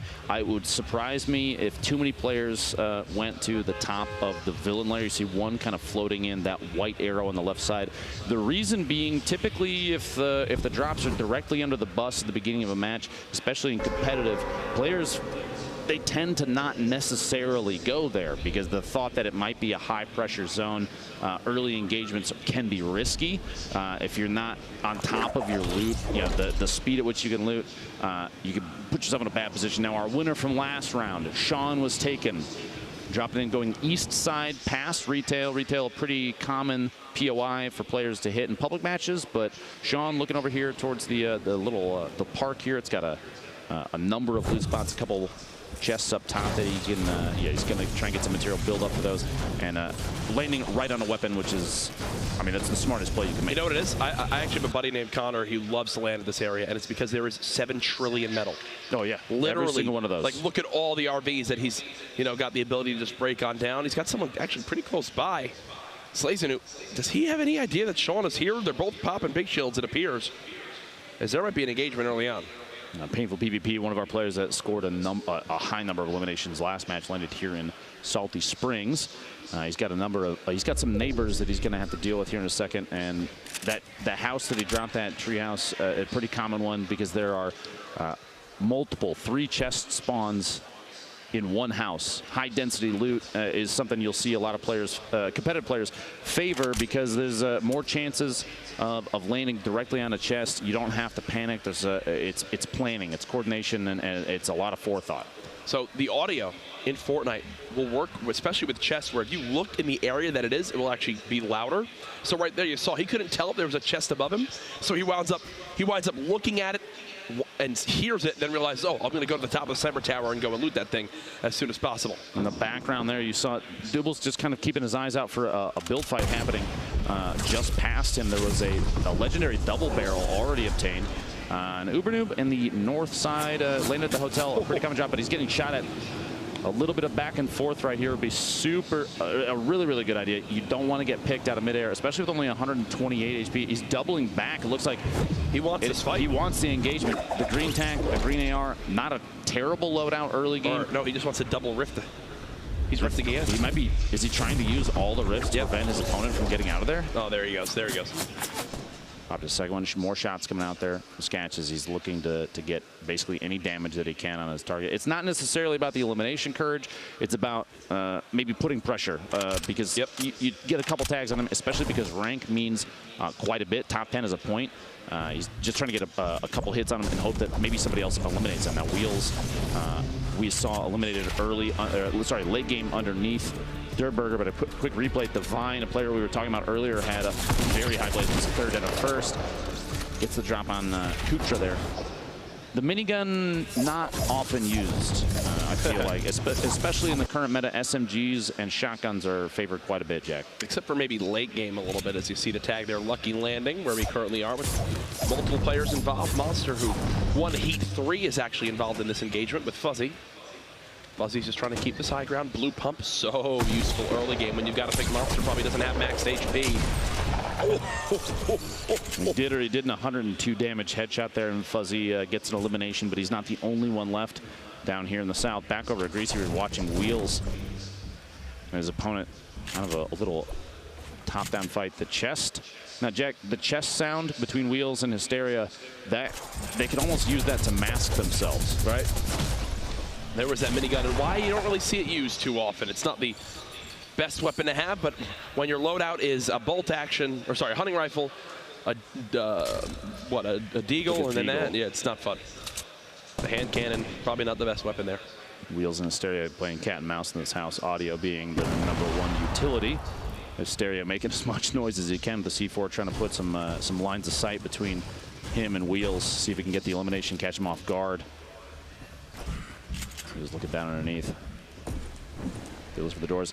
Launch that out. Hysteria trying to get away. A 1 damage. That pump shotgun I don't think is super effective at that range, but it was either take the shot or swap and not get a shot off.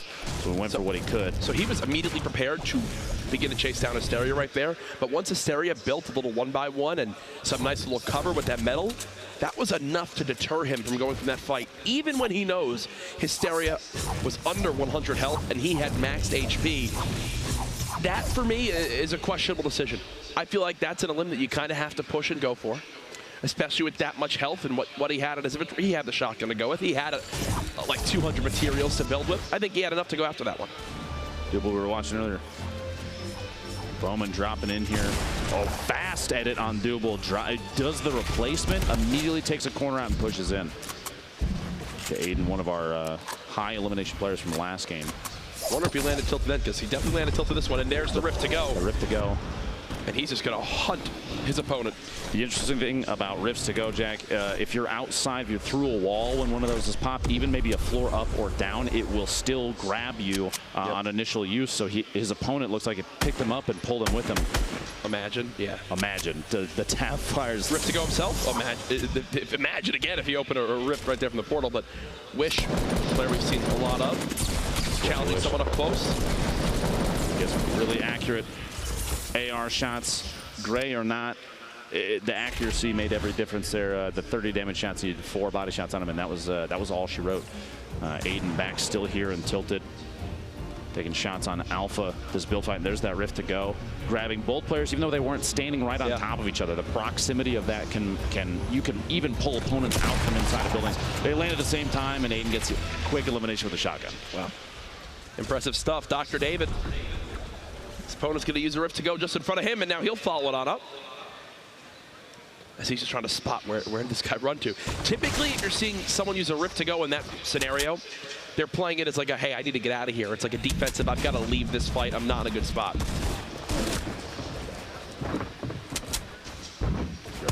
Aiden looks like he potentially missed a jump and had to drop back down and build a bit of cover for himself. Sorry, Cat's Toss, my apologies, got the names backwards there. Aiden, the one with the top-down view, pushing and getting as much damage, and every little bit counts. And he gains knowledge even from just hitting one time, because you can see whether or not the damage is white or blue will tell you whether or not the opponent has shield or if they're down to just HP, and that can make the difference between an aggressive push or maybe slow playing a little bit. And if you're wondering how, and look at this from Aiden. Look at this from Aiden. Jump shot, swamping. This should be a quick little cleanup here for him, you'd think. Here's the minis getting popped. He's going to force this, wanting to make sure his opponent cannot heal through the aggression he's putting on. The drum gun, this 50 bullet clip is so good. Yes, the reload's a little bit longer, but it is so worth it in these spots. He can't get out. It seems he's trapped. Aiden, can he finish the elim? There it is. That 52 damage headshot. Another point earned. This is why even the green drum gun right now is one of the most powerful and 100%. most utilized weapons, because up close, when you're at the point where there's no damage drop off, a 52 damage headshot takes an opponent out 50 in bullet clip. 4 hits. 4 if you hit all headshots, and that's incredibly fast. It's pretty good. I'm being honest with you. I think that's the understatement of the century. Getting super accurate shots there from that green suppressed SMG, but the sting grenade, Logan having to back out. He's got one on him as well. Very low HP, stuck. Look at this zone. The edge. We're seeing a lot of this. This first zone was half off the map. Southwest corner of the map getting quite a bit of play during this qualifier's second game, and we've got kind of a greasy, shifty area focus. This time Tilted still involved, and if you're Kevy, you're out in Dusty. You can gather up a couple mushrooms, make a little bit of a play on some materials, but you have to move soon. Joystick, the quick peek there. A little bit of damage. You feel naked when you don't have shields, Lupo. And I can tell you that's how Joystick's feeling with how fast he's peeking and immediately building for cover. He's not going to be pushing too aggressively, whether or not his opponent has shield at that point, because getting third party could mean just a quick one shot or like a one burst. If all the shots hit, it could put him out of the game. He's going to stay up top, like you said, the very fast. Will be uncrouch, shoot, and recrouch and hide on the ramp. Positioning the ramp can be pretty important too. You see he's kind of shifting around. If he's looking on the opposite side, it would not surprise me if he did a quick edit and change the orientation of the ramp. Now on your screen right now, those top 3 players, even though one is eliminated, they all come away with 1 point already in game 2. Aiden, Crashy, and Airco. But Airco already eliminated, which means Crashy and Aiden, they need push for a couple more eliminations, 2 more apiece will get them another point. That'll put them at 2 points, but they're in a pretty comfortable spot. Even just 1 point, like we've been saying, can mean the difference between making it to the grand finals or not. And Teenage here, top watching the pushing the opponent. What a shot on Ash. But here's the thing, not able to loot because he only has 7 health. So yes, he wins that fight, but he's immediately got to start sprinting. Can't even get kind of his little gifts that were left behind. The boogie bomb. They got to get the boogie bomb. He's got to rotate down. Stays out long enough. The boogie wears off, but he's getting this Grenader Jake, one of our guest casters from yesterday, now playing in the qualifiers today. That's incredible. Cast yesterday, qualifies today. The jack of all trades, I would say. Or maybe the Jake of all trades. I'm leaving. That was abysmal. Okay, courage. Oh, man. I thought I was the one that made bad jokes. I love you, Ben. Let's see how Takata plays this one, though. Both players getting third-partied, one from the west, one from the south. No materials left. He's kind of panicking, and great, you picked up 9 metal. It's not going to get you very far. A name we watched earlier stuck in the bottom of Shifty Shafts, and 1v1 versus opponent gets quick at it. He has an opportunity, gets it on Fuzzy, a jump shot, and uses a line of sight to block the explosion from the C4. An intelligent play and very good positioning there. And just to take note, that was the third elim for Lene in this one. Oh, the trap. Oh, he sprayed it down just in time. Tristan in the middle of that 1v1, as soon as the trap goes down, decides to stop shooting his opponent, shoot the wall out, and then re-engage. That could have gone bad very quickly. Remember, traps doing 150 damage. It's a lot, is how much they do, basically. Yes, 150 is, in fact, a lot. I just checked. It most certainly is. Wait, what is the right side of this map right now? Look at everyone. 1, 2, 3, 4, 5, 6, 7, 8 players roughly in that little ball, plus another one south and north. A couple of them stuck, hanging out in maybe a safe 1-by-1. But we have a ton of players on top of each other. But this is the southeast corner on top of S Hill. Is this a tilted landing? We might have a tilted. Sorry, tilted ending, not landing.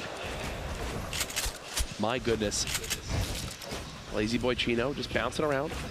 He's got one player close to him here. So when these players in these scenarios, for people at home wondering, when we say audio cues, they're listening for if the footsteps are on wood or if they're on the ground.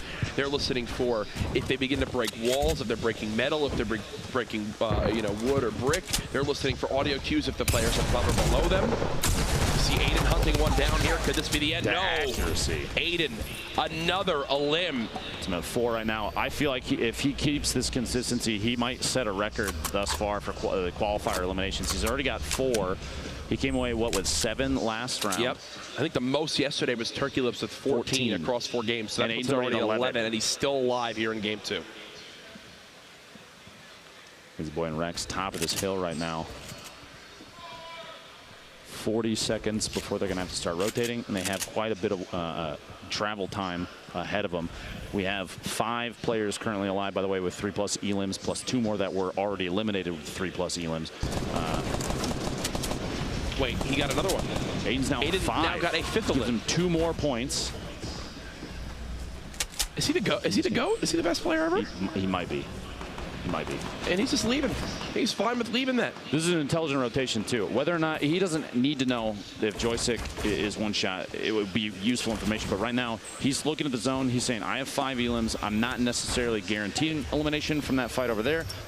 Multiple players could potentially be above me, so now's the time to move out. We mentioned so much yesterday how people could be more nervous at these LAN environments. They're going from practicing against some of the best online to seeing them face-to-face, sitting to their left and right. Aiden looks unfazed. He looks like he's at home sitting on his couch playing. Right. And now he's entered tilted. Uh-oh. Shots coming in from Big Red. Will he try to fall back in towards Tacos and possibly drop a trap down? I feel like that's kind of his defensive play. You heard the C4 bounce, maybe potentially gets the tree or another surface over there. An earlier push, an earlier toss. And there it is, exactly. I thought that's what he would do. Stay inside, bandage. He's got multiple med kits, which is perfect. That C4 toss from the player in the middle of Big Red, if it had come just a little bit earlier and maybe used the angle off the wall, the building next to Aiden, could have gotten that elimination from blast radius, but a little bit of hesitation made it so that Aiden could rotate out and hide inside that building, like you said. I feel like if you're at that point for Aiden, you're just kind of hoping people forget you're in there. Let others get third-partied, have to reset, think about other fights. You see all these quick edits coming on in. Lenane just staying alive. Boyer just outside there of Shifty. Nice there as well. Saint looking like he's in a fantastic position at the top of that. And look at this. Painful was in second in elims just below Aiden last game. Consistency is key, and these two understand that. It's like Okada was just eliminated with 4 eliminations of his own, 1 short of getting the 2nd point for eliminations, but even just 1, it's a valiant effort. 30 remaining here, 1:23 until the zone starts to move. I believe once this zone closes is when the next circle is, that's when the storm starts to mix things up and everybody's got to relocate. Absolutely. As we see just how they break on out of tilted here. Aiden, it's like he's invisible. He's just running across tilted.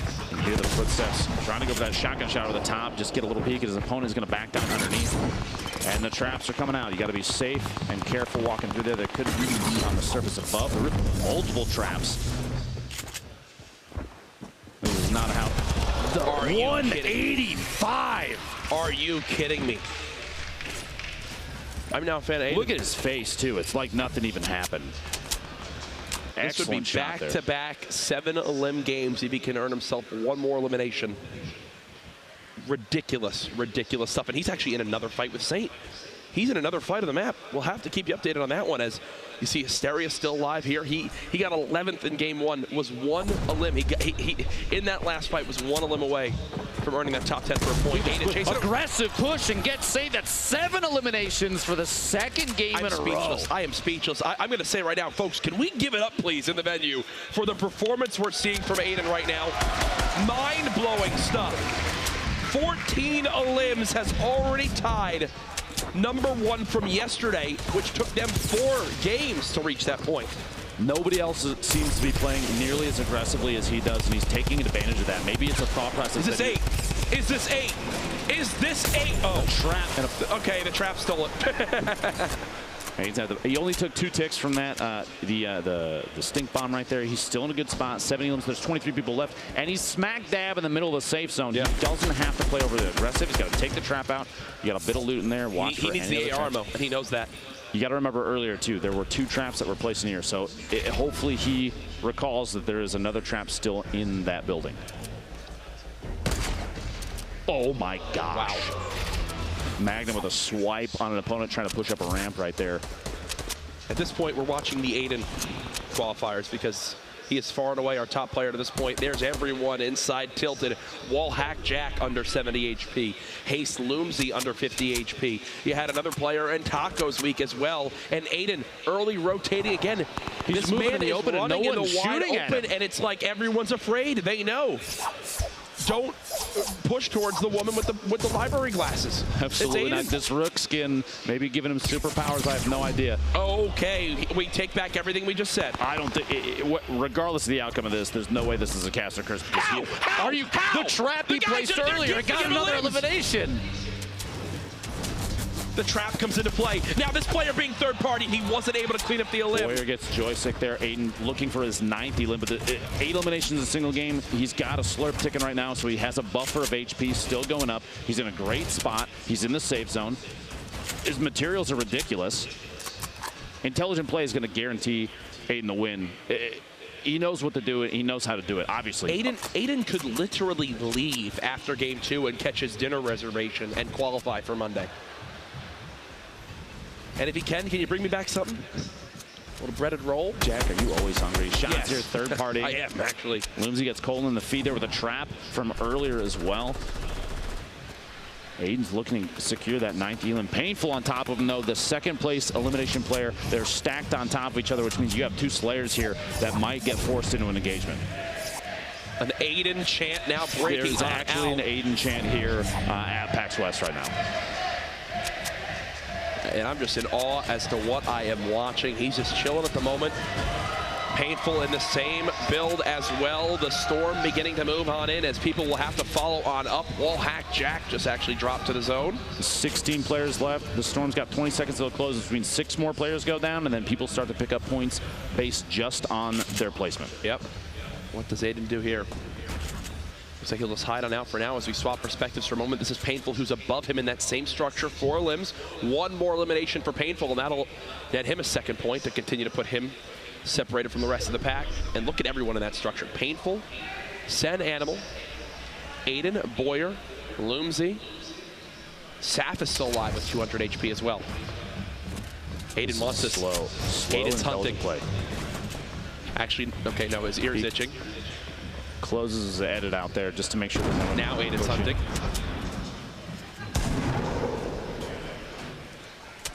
And what the theme I keep seeing, Lupo, is he is absolutely the first to just charge on up and move to the best positioning for the next zone early on.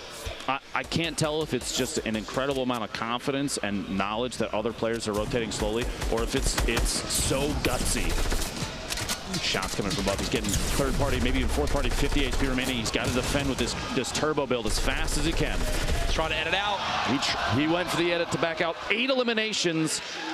Even more than the first game, Jack. Nobody else is putting up numbers like that except for him right now. Yeah, nobody. PvP doing an excellent job in the zone, though. 15 left. He's got 4 of his own. Gets rocketed by Lenane, caught off guard. I shouldn't have said a thing, but Lenane making an intelligent play there and saw him from above. Lenane, look at everyone having to move through that zone right now. Lenane is in a brilliant position to spray on down. Look at all the layers being built, and he says, you know what? I got to catch up with these. Rockets in hand. It's time to throw out the explodes. One drops on in. Gonna collapse everyone to the floor as he continues to build above these players. 9 now left. Everyone's still alive. Just earned a point. Eliminates his teammate there. More pushing out forward. Only 6 left as Lenane continues to keep this high ground. The number of layers, the number of little chambers that are being built here.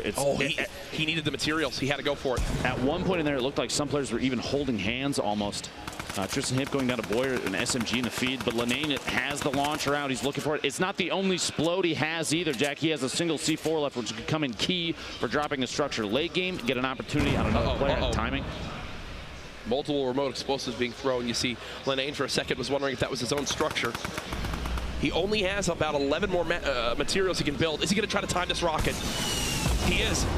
He tried to blow up the remote explosives as his rocket went to hit. He just barely missed it. A little bit more distance would have made a big difference. Literally, there. one more block would have been enough. Like the rocket detonated the C4, which is it's an excellent high IQ play. It's just the distance needed to be different. But he does have it. He's got a top-down view. But like you said, low build count. He's got to start making moves down onto players. Otherwise, the third party here gets the shots. Can't secure the elim. He's starting to take damage from the storm, but he's got to push in 4 left. He's got 5. 2 rockets could be enough to secure 2 of them right here. There's one.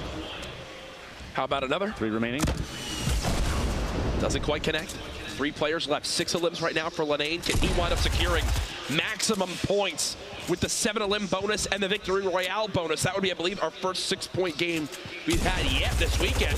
There's a shot. Oh! The edit from above from Animal right through the metal surface there. He caught a window and took the shot with a shotgun and got Lenane on the rotation. 1v1 Animal. Animal building out up, and this earns him not only another point for potentially the Victory Royale, but if he gets the final elim, that puts him at 3 eliminations. He's got all he needs. I've got Animal as my favorite to win this game. Let's see if he can secure it here. 10 seconds left in the zone.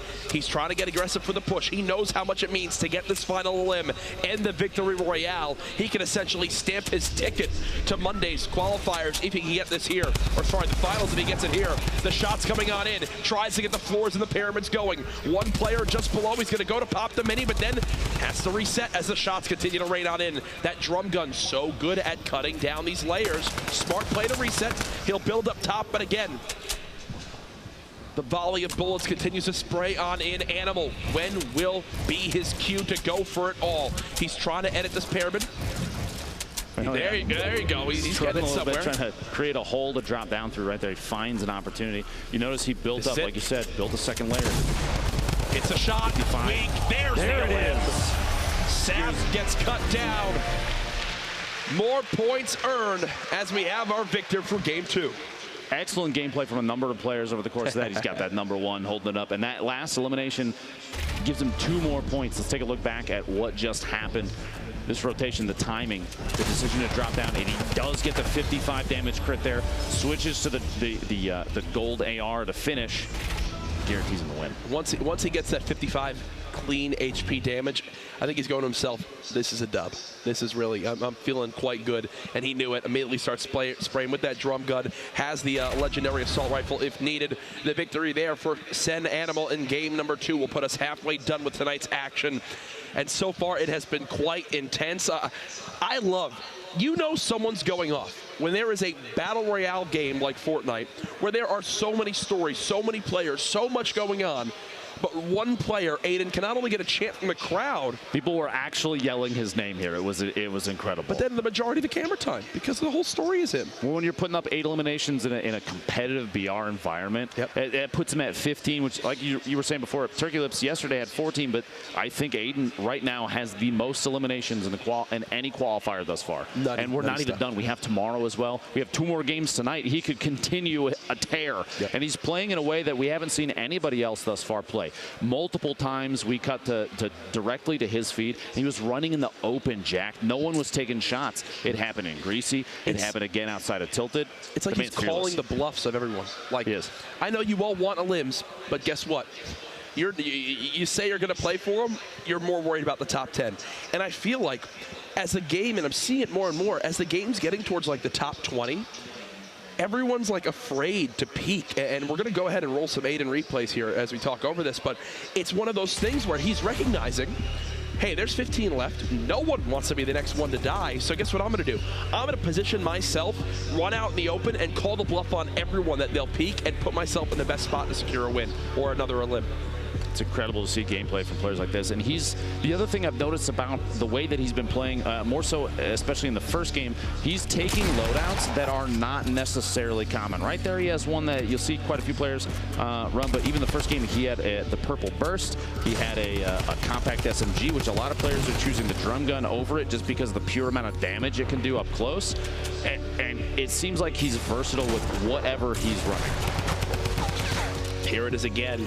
It just puts himself in a great spot to secure quick, clean eliminations. This was the whole fight inside of the kind of blue-red corner building. He knows the opponent's placing traps and running up the stairs, and he perfectly times it.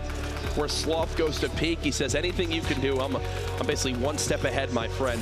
This is against Saint, who has been playing every week in the skirmish, it seems like, with OPS and SCT from TSM. Wins this 1v1 as clean as can be.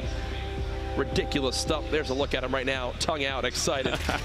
As, yeah, he's feeling good after 2 games. Really good pursuits from him. Even that, like you said, that push on Saint in the middle of the pawn shop building, down bottom of Tilted.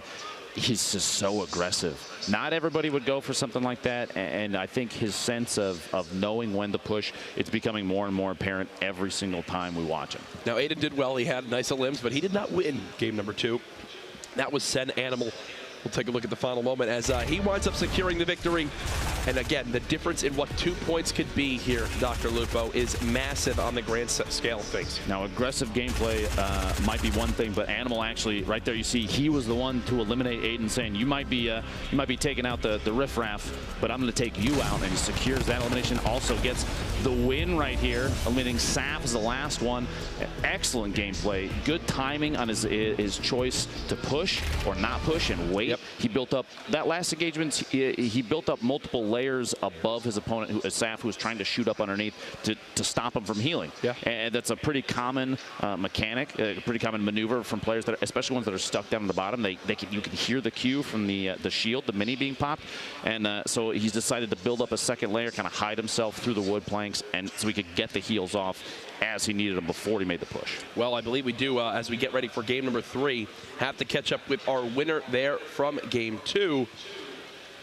Or no, it's actually not even our winner from game 2. It's the man himself, Aiden. Is he golfing? Yes. He's so relaxed that he's... Disgusting. Oh, hey guys, what's up? Zeke here. We're just hanging out playing putt-putt. How are you guys doing?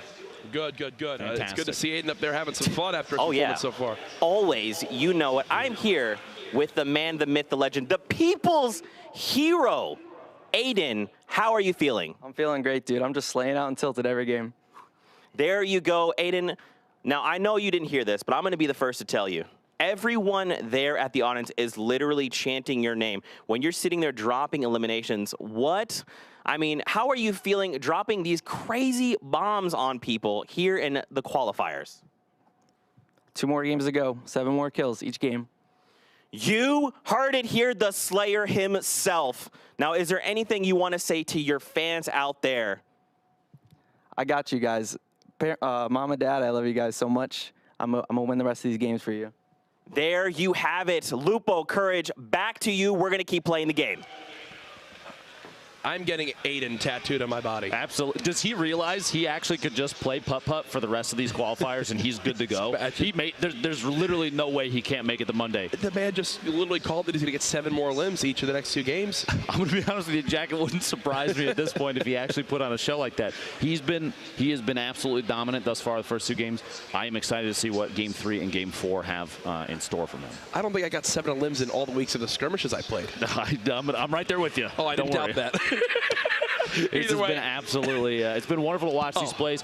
Whether he's winning or not, the winners are still putting on a crazy dominant show. Yep. They're making really good choices. The edits are so fast from a number of these players. And if you're at home and you're trying to improve your own gameplay, please make sure you're paying attention to the way that these players are playing, the choices they're making. One thing I was going to point out earlier too, Jack, on the screen as you're watching, they're keybinds for all of these keyboard mouse players, especially specifically. Yep. Keep track of those because they put them in positions that are as fast as possible for them, because swapping between which surface they're building is key. And if you're using the default keybinds, you're potentially putting yourself at a disadvantage unless you have spider fingers that can reach the F keys at the top. 100%, 100%. It's whatever feels most comfortable for you. But before we get to game 3, the last thing we got to do, where are we at with the standings? Let's see them. Where is everyone at? And wow, 15 eliminations, 6 points total, and like you said, 1 point from the qualifiers yesterday was enough to put you in. That's 6 times qualification potentially for Aiden already. Can you see why we're talking so much about it? I'm sorry if people get mad at us, because look at that. Being said, Sean was played yesterday and didn't make it through, but today he's putting on an excellent show, and he's not the only one. Animal, Painful, Boyer, you have a number of players here bringing home high elimination counts. On the right side, Tokana, 7 eliminations, putting him at 2 points, another 5. You have to remember the top 33 from the qualifiers this evening move on to the grand finals on Monday. Jack, $1.5 million. $1.5 million. I'm going to be honest with you, that is not the right score for Kevy. I don't think Kevy has 16 elims, 320 points. 320 points. Kevy won everything. They'll get that corrected, I'm sure, by the time we bring the standings around again. But the gameplay tonight has been exceptional already. Very aggressive from a number of players. You'll love to see it. It's exciting, and people here are getting energized for a lot of the aggressive gameplay, a lot of the shots. It's fun to see. There's actually, there's all sorts of stuff going on, all sorts of reasons to be here at PAX West. I've got a couple, codes in my wallet for the exclusive PAX West spray. You're not the only one, Maybe Jack. I'll go around and pass a couple out for the loudest people in the crowd. Who do you think who here could be the loudest? Who would be the loudest for one of those codes? I've got my eyes on a few. It's those bean bags that are so comfortable that people are they're just loving it. Let me actually test another thing. Who wants to get into game 3? Yes. Fine, it was loud enough. We'll go ahead. Game 3's ready. Let's get into it. Here we go, game 3, day 2, week 8. The bus coming from the southeast corner, pushing across. It looks like a number of players potentially hitting Paradise and even the little Wild West town down there in the southeast corner. But a lot of players choosing to jump out and float to the north side. Lazy Links, Risky Reels, even Tomato Temple now that the temple has been built. Rest in peace, Tomato Town. A lot of these spots are pretty typically heavy in public matches, but we've said in the past might not be the case this time around. But Aiden dropping Tilted, which it's looking like might be kind of a ghost town. He and Loomsy sharing this. Comes away with a hunting rifle to start and a full shield. And he did just make the promise, Jack, of 7 eliminations and victories both of these remaining games. And I said before, I'll say it again, I believe him. Seems like everyone's been scared off from Tilted from what they've seen earlier on, but in the other areas of the map, very popular landing spot, this West World, this outer town just outside Paradise Palms. So about 5 people per game landing here yesterday. Now it's Payday in an awkward engagement. He's down to just 60 HP as Tatlow is pushing for what could be his first elim of the game. We did see Payday had 0 building materials left, down to just maybe 5-6 hit points. The sound cue Tatlow there. should have this, right? He should have this. There you go. And he does. Secures the elimination on Payday, another controller player, just like a number of other players we've seen here. But that push on the outside, you could hear he was waiting for the dirt sound, the footsteps in the dirt, definitely different from the wood panels on the floor on the inside. And that kind of knowledge, the awareness is extremely important. Sloth looking for shots down at the number of players in the residential side of Retail Row. Pretty common drop for a lot of players at home and native land here. But he's almost caught off guard with the shots up top, but returns fire almost instantly and lasers Ultra down from the top of that building. And look at what he's got already. The healing, Chug Jug, crazy. minis. Vlad and King B looking for an engagement here. Gets the shotgun shot off, goes reload, misses a shot on the way down, a second shot in midair. Oh. And that actually costs him the elimination on Vlad. It could have been his first one for the game, but Vlad eliminated himself via the ground, Jack. Via the ground, taking another victim. As you see, really, King B only had about one clip left of bullets for that engagement. Might have worked out for him there. Sloth, we just saw pick up one limb, a long drum gun fight, decides, hey, this is I'm no longer wanting to play this kind of 50-50. He'll reset, no! Bandit catches him off guard. Third-partied. Potentially some accuracy issues in there at certain points. Do you think it's nerves? Do you think it's the rarity of the weapon, Jack? What causes that? You can toss it up to a couple things. All I know is it's got to improve from him if he's going to do better next time. You see Bandit rewarded with the Chug Jug, and well, from 20 HP to 200, he's feeling real good and ready for another fight. Almost max effectiveness down here in Salty. This is actually a pretty common drop for Flower. He and I played it together in the past. He likes to go to Chimney Rock often and then push into Salty because there's a number of chests that drop there, and not very many players will land directly on Chimney and move into Salty. You see Gorilla getting shots on Flower. 100 shield, 100 HP, not enough. Gorilla not even taking a point of damage there. Picks up some minis. He's in an excellent spot here now. That's one of those positions in those houses where you just kind of bounce up and down, use that jump straight, and Flower didn't even know where to look. He was caught off guard. Next thing you know, he's above him. Already 2 shots have gone out. That's why, in those scenarios, I really do like that consistent output of the TAC shotgun. We just kind of popped into Ada for a second. Yes, he has 0 limbs, but the man's already got 1,000 material in his inventory. Fantastic for so early in the game. Tilted a pretty common drop in the past to not come out with a whole ton of material if you're, especially if it's a very heated drop. But those pallets in the bottom of the new building are a common farm spot. Those pallets, they're so good for harvesting wood. So he's here. So he's actually one of the players, I believe, last round, depending, hopefully we can gather some info on this, but I believe he's removed a number of very competitive players from the game. I think he's looking to try and do it again here. What that edit and build. What a maneuver. Jack, he replaces the edit, jumps out, and places a surface all during one jump. So fast from these players, and he's trying to stay ahead of the movement of his opponent. That's going to be tough, trying to edit away. Brilliant engagement so far. That's Airco bouncing back and forth. You see just outside Fatal Fields. What an limb this could be. This would be his first one of this game 3. Remember, we are just playing 4 games in these late night qualifiers, so you get to the point where people are gonna have to make some desperate plays if they want to get on the board. Grenades coming on in. CEST again immediately reacts and responds accordingly. Edits coming in from either side. Love the focus on this fight right now. More grenades being thrown. CEST deciding to play this low ground, falling on down as Airco continuing to listen, try to spot where CEST could be. So on the top right corner, basically a wide angle shot of the engagement as it happens. The spectate tools, Jack, for this are incredible. Oh yeah, absolutely. We're getting angles that we have not gotten in the past, something like this. But a cut over to Nazgul versus Bizzle. Bizzle, as we said before, very common to see him put up big numbers, and Nazgul catches the raw end of that long-range TAC shotgun shot and gets the elimination. I'm back over here to CEST. What a spray down. Airco getting eliminated during an aggressive push up the ramp. But they met face to face, and that SMG, it'll just tear you up. That was kind of his last ditch effort right there, I believe, and unfortunately doesn't go his way. Here's a look at Grenadier Jake. Grenadier Jake, sorry. Grenadier Jake? I don't know. Grenadier I'm making Jack? stuff up. I'm making stuff up at this point. This is just east of Junk Junction. This is a pretty common drop in competitive games too, because it's not labeled, and there is quite a bit of loot out here. Plus the metal. If you 100%. You're in an opportunity to, you have an opportunity to rotate into Junk, which has tons of metal to farm up, and metal is super important in late game competitive games because it has the highest initial HP, starts at 110, which means out of the gate you place it in front of an opponent, you have just a little bit longer to put yourself in a better position. Ooh, dualies shots from Grenade, someone we kept our eyes on here, the accuracy, and he needed it and he got it. Wow. See these drop downs. That is a very, that's a common tactic from competitive players. They'll put the walls during a fall. Common tactic from top level pro players. Yes. Not common from anybody else, as that's one of the tougher things to do in movement. Pacifist catching Gorilla off guard there. Back over to Jake.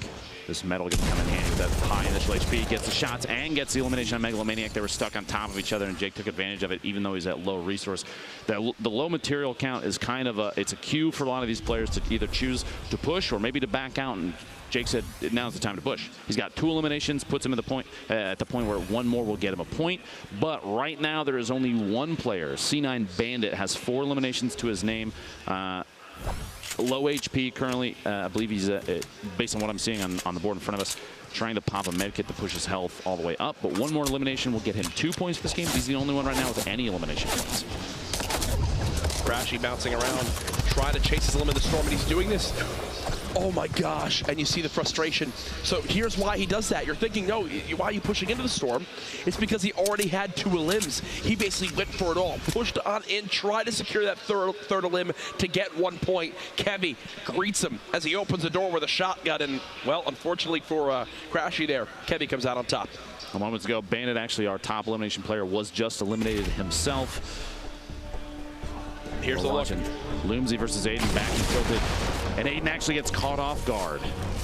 Goes out game 3 with 0 elims. What you have to remember, folks, it doesn't really matter because he's guaranteed, I would say at this point, to make it all the way to the grand finals on Monday.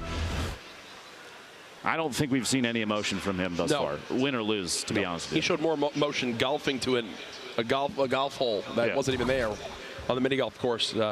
Then when he was eliminated there, shows his thought process. Talking about earlier, Bandit, the most eliminations and not even alive anymore. Boyer now securing 3 eliminations, full HP, full shield, which puts him with +1 point based on elimination count, and he's the only other player right now with 3 or more. See all the epic rarity weapons there in the weapons tab. I love that. Multiple epic assault rifles, multiple double barrel shotguns. Spades, you see, actually jumps as he gets hit there. Was not expecting it. Looking for potential pyramid, doesn't actually get it. Trying to build again for the high ground. I think he's secured that for the moment, but again, quick little edit actions from both sides, ramping above his opponent, trying to match these builds, trying to keep above. Gets chunked again by the shotgun. It's looking more and more like this is an unwinnable battle. Unless he can go for the quick reset, can't get the shot off in time. Still these edits, trying to match his opponent's build. Does get a tag there, not too much damage though, as he'll just reset and probably pop some minis. No, he's going to keep going. Still pushing. This is aggressive gameplay. Spades almost getting pyramided out there. Catches a shot on his opponent who's trying to drop down. Now he's got to go for it. Now he's got to rush this fight. He still has multiple remote explosives, if that's maybe the outlet he wants to take, but Spades slowly dropping down, and no! No! Spades. No! It's actually going to cost Joystick an elimination. Spades died of his own volition there as the structure was going down, which, I mean, Joystick right now at 0 elims, even getting to just 1 for tiebreakers would have been fantastic. He's still alive though. He has quite a bit of healing. He can buffer up against anybody that happens to push right now. You see the vending machine. Some players hopefully taking advantage of those. There's a med kit available in there as it was rotating through, but hopefully Joystick saw it, because if he didn't, he's missing out on another 69 HP. Getting to 150 could be key. He needs mats before he can even do anything with it. He only had 45 metal, so can't even purchase it yet. We'll see an update later on how that all plays on out. Kevy earlier on got that shotgun limb just on the edge of the zone, continuing to watch his back. Is that C9's Shizzy? Okay, that is. He's going to fall on down. The fall damage and the shot from Kevy coming together and putting him in a pretty rough spot. Plus the zone's moving in, so he can't really take a breather right now. He does have 10 bandages, but he might not have time to use them. Oh, that's not going to help either. Takes even more damage.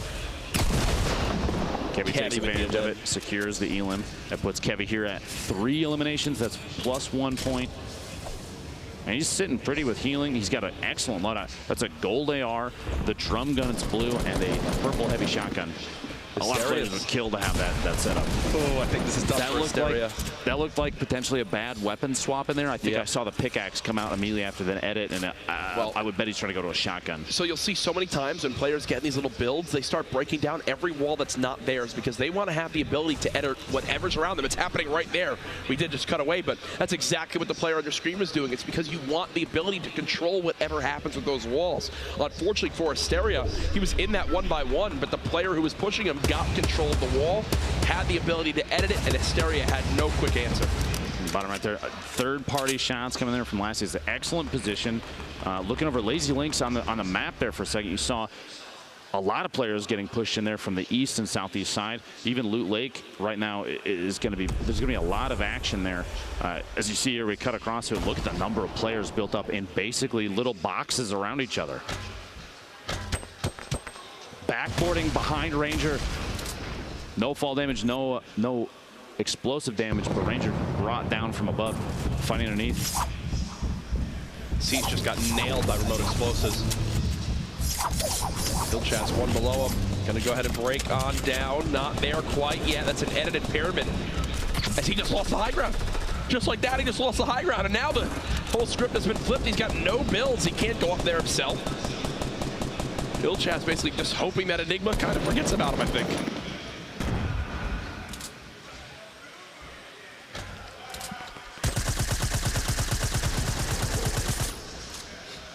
If you're wondering, you know, why is he using an SMG there? It's because he's trying to break through that wall because he's low on AR ammo. This is actually, well, you're going to see in a second who does lose this fight. Vide versus Myth. There goes TSM Myth to Vide. Vide immediately got shot afterwards. I'll try and check to see if the elimination happened on him, but Myth is a name that we've been watching for to show up a little more often than Feed, and it hasn't happened too much yet, but these qualifiers aren't over yet. We've seen players come from even just the last game and drop a big elimination count, get high placement, and secure a spot in the grand finals in the final day. Enigma just peeking from up top. Staying at this build. Again, you see these top players, they'll do this fall where they place the walls and the ramp to follow. Quickly disengages. A minute and a half. The storm rotation happening now, Courage, and this is going to cause a lot of engagements to happen between these players. Carlos getting caught off guard, actually catching an opponent off guard, gets CEST on rotation. He was just kind of crouching in his box, waiting for movement from his opponent, and that's exactly how things played out. It's a very forward-thinking movement there. He didn't have to move early. He had enough buffer time against the storm, and the opponents that he was potentially captured in by, they had to move earlier. They were closer to the storm. He just had to wait. Storm moving in, everyone having to react. Chuck Nasty staying alive, building one by ones on the left side of your screen. You got Jay Cuddy still alive. We saw him get cut down last game with that shotgun as Kuptra trying to force the engagement. That was down onto Rex. So many tactical shotguns being used, and I'm liking him more and more. That's 3 eliminations right there for Kuptra. Puts him +1 point, which is huge. If you reference yesterday's qualifiers, he could be in a great position already. Your Saint, a player we've seen a number of times here. I caught off guard in Tilted last round. But right now he's at the top of the hill, the southwest corner of the hotel. A very top-down view of a lot of players. And he's got a couple friends right underneath him. Looks like Tendon is sneaking around to the base of that tower, too. Materials aren't terrible for a late game engagement. 500 can keep you alive for quite a while, but if you start getting aggressively pushed by somebody, it might not be enough. Quickly editing that roof. This next zone, I'm actually really interested to see where it lands, because if it starts to go up towards this mountain and players have to push this high ground, we know what happens, Lupo. Pacifist gets caught off guard there. Whenever that comes into play. There's going to be a lot of players that get scraped off on that mountain. The storm it is ruthless when it comes to positioning sometimes. General of 4 limbs. Just panicking in that one by one, trying to get those minis off in time. We got Linane flying in from above. Look at the top of that tower, seeing if we can make a play. Potentially pushing for elimination soon. Tien has a big shield still to use, not electing to pop it with it only really giving him 34. Maybe waiting until later. 34 to me, Jack, feels like enough that using the shield now, especially because the rotation will happen soon, I feel like it's a better call to just use it and get as big of an HP and shield buffer as you can. 100%. Couldn't agree more. Logan, see how weak he is at the top of that build. And now when it begins to get awkward as Bumboy takes down Colton. I love the reactions each time. It's even like, oh, nearly had it. Oh, United's Ashton is actually still in this, as well as CLG Wish. So some of those bigger organizations still with representation late here in a Game 3. Again, we appreciate everyone tuning on in and watching the Fortnite Summer Skirmish. This is week 8, the final week of competition. Everything culminating here at PAX West. $1.5 million on the line for players on Monday. 33 will qualify from this qualifier tonight to earn their spots in that grand final. You see movements like that, the FPS flips the ramp orientation in order to put himself in a position where he can peek shoot over the top of those.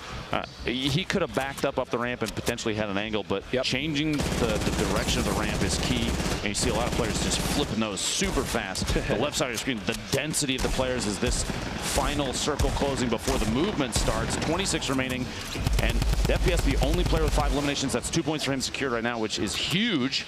And he's trying to stay above his opponents. Don't burn too many materials, though, in my opinion, because a rotation may happen for you as well soon. And unless you catch somebody moving and can get their materials, whatever they drop, which may not be a lot, you're maybe burning through your own defenses too quickly. There are currently 3 players at 4 elims, needing just 1 more to get that extra point. There's one. There's one of them. Wish. Lassie secures his 5th elim, gives him 2 points. We shouldn't feel too bad about that, though. He had a point of his own. I believe that he had 3 eliminations before that. We have Saint there, top of the tower. He's got 2 players below him. Kuptra, who actually earlier we cut to him, hit a pretty good snipe. We had another player underneath him, Tendons. Both waiting, kind of biding their time for rotation as the circle. This isn't terrible, but the players at the top of the mountain, they're going to have to move in a little bit. This is the structure in your top right that you see all 3 of these players. As Saints looking down, trying to catch somebody on rotation. This is Lassius pushing the B side of his elimination just before which. That's how Lassius got to 4. Jeez, an entire AR clip with that little ammo. There you go. Catches Ash on the outside the rotation in. You know those moments in Fortnite where you're like, okay, all right, I'm through his shields. Come on, he's got to be at least a little bit weak, right? A little bit weak. No, no, he had to fight for every bit of HP. 200 health gets shredded on down there by the AR. It's actually that package is extremely close to Kuptra. Potentially an opportunity to push for it. Kuptra looking like he's just underneath 100 HP. A body shot from a bolt action will take him out. A well-placed shotgun shot can take him out. Maybe going for that. It's been about 1 minute and 18 seconds from that last elim. Finally, the FPS got one onto Ilchaz, who we actually referenced earlier, didn't have many materials, was in an awkward spot, just sitting at the top of that build. Does finally drop. Here comes another zone move. I believe Satan left to go maybe down the mountain a little bit, just or no, play the high ground? Okay. Just a tiny bit. Now, I would stay as high as possible. It's low enough that you're not panicking about fall damage, but there's a chance that after the circle closes, if he's got the forethought for it, the circle might move south, but it doesn't really matter either way. Look at his ammo pool. 33 small rounds, 8 shotgun shots, and 12 medium ammo, 2 impulses, a launch pad. He's scrounging ammo. Even these taps, these little one-off shots, might be a little too wasteful. He's got to really think about every bit counts. Forced engagements are going to happen, and you need every single one of those shots. Lassius now with 6 elims. Can he get this med kit off in time? If he does, he's in a brilliant spot to keep on playing aggressive. There it is, back up to 150 HP. He is quite far from that next zone. And Lupo, this is what we were worried about, that next zone the mountain. It's going to scrape a lot of players off on the east side as they have to push across, especially the ones that are furthest from the zone. Now, the FPS, he was eliminated earlier with 6 elims of his own, fell 1 short of the 7 for the +3. Lassius is at 6 eliminations and is still alive at 150. He could secure that 7th elim and get 3 points of his own right now. 100%. Now's the time for some of these players to rotate. Jay Cuddy very, very low. We have a stack of players here. What's the play here, Jack? How do you wait? You have 14 seconds before you have to move. Ooh. The wall goes down just as the rocket connects, and look at Severi's health now. 14 HP. Edit comes in. He's just going to have to go for it. I don't think he has time to heal. Marksman's still alive. There's another rocket. That was a Marksman, and the frustration as he rips off the headset. Here you go. Everyone moving in. Marksman getting cut down. He'll place the bounce pad to try to move on through. Everyone's got eyes on him. There he goes. 7th elimination for Lassius. 7. He's done his job. He's done his job. Even if he drops now, he's done his job. He made it into top 10. He got the 7 elims, and there's the people now dropping to the zone. Can Cuddy make it on through? I believe he will. There's 3 players left. Saint's still alive here, very high up, but look at his ammo. Courage, look at his ammo. 4 small shots and 7 shots. You're running on nothing, Saint. He might have to switch and pickaxe somebody to try and win this thing if he's not lucky. Imagine if he actually won with the pickaxe. I'd be done. There's no bonus points for that, folks, but I feel like there should be. Someone get on it. Someone get on it. Oh, that's the awkward thing. It's not even like he can hope for the 3 elims. Here's Tendons with 0, so basically just playing for placement. He's already earned himself 2 points just by surviving to top 3. He's low on ammo too. He's not got a lot to work with either.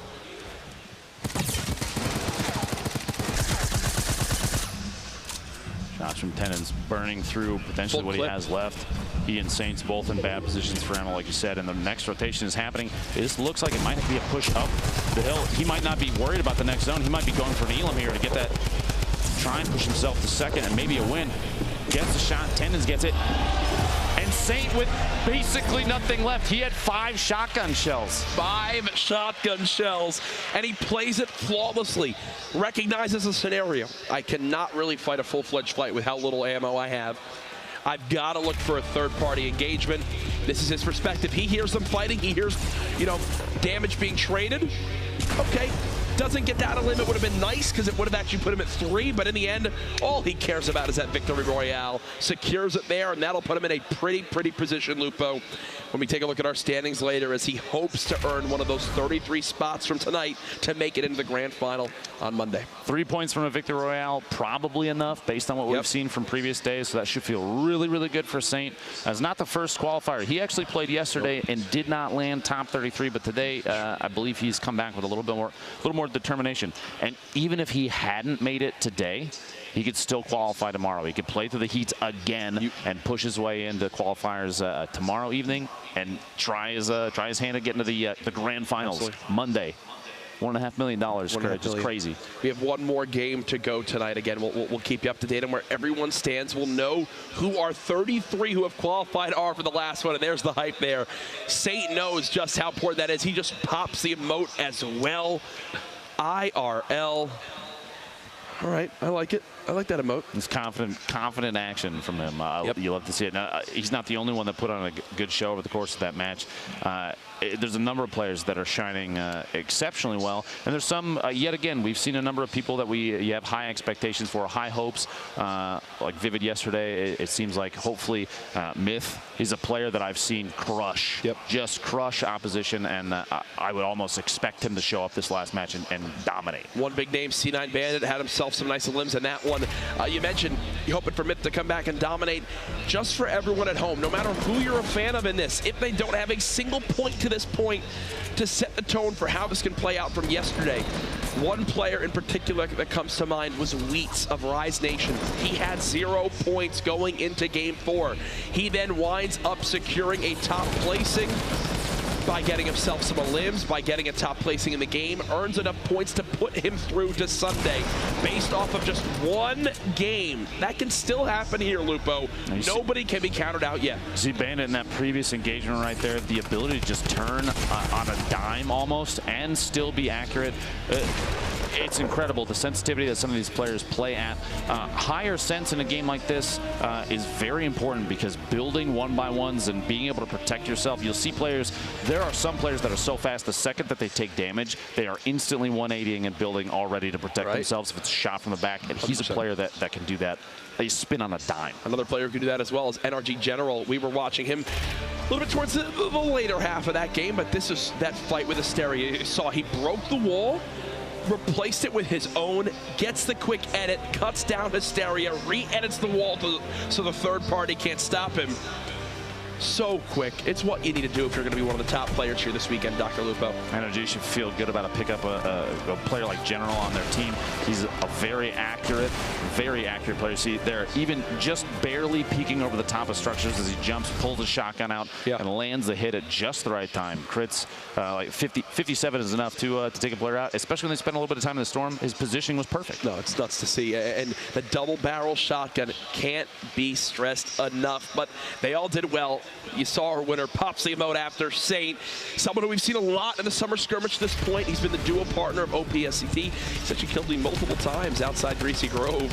So good to see him do quite well in these final moments. Again, can't stress enough that actually if he got that second elim there, that would have put him at 3 in total, but he's still happy to get that victory royale to earn himself those 3 points. This is a proof of maybe game efficiency. He used almost every single shot he had in his inventory, even the last 4 small rounds in his SMG to try and get that second to last elimination, like you said. using, literally emptying every magazine that he had to try and get as many points as possible. Nuts. And setting the stage for where we currently are. Who will come out on top? Who will be the top 33? Use that hashtag Summer Skirmish. Continue to give your predictions and thoughts. I believe we have ourselves the standings up to this point leading into the final game. Where is everyone at? I'm assuming Aiden's still up top, yes, but he's at 6 points. Boyer's right there with him, and he's actually jumped to 13 limbs to this point as well. Boyer's somebody we actually haven't touched on too much before this. I did not even realize in the feed he's been racking up elims. He's at 13 of his own, tied for 6 total points, and he's not the only one. Linane, 6 total points, 10 eliminations, the double-digit elims right now. We still have a game left. And look at that, in 8th. I mentioned how one game can be enough. Saint with 2 elims in total and 3 points. That means that literally everything he's done up to this point tonight from that was one game. in that game 3. That means everyone that's out here, no, don't write anybody out. Yep. No one's done. Top 33 advance, and we have 1 game remaining. Everybody is still eligible. Anybody could advance here, and it's going to be impressive to see who's going to show up this last game. Jake right on the edge. You know, someone out there who's got quite the fan base. Maybe he can make it on through. You see Hysteria and 42nd there, yet to get a point, but that tiebreaker, that comes into play. First, it's Victory Royales, number of Victory Royales, which obviously only 4 people can have. Second comes to total limbs. Folks, we are just minutes away from the final game of the night. We'll go to a very brief break. When we come back, game number 4. Don't go anywhere.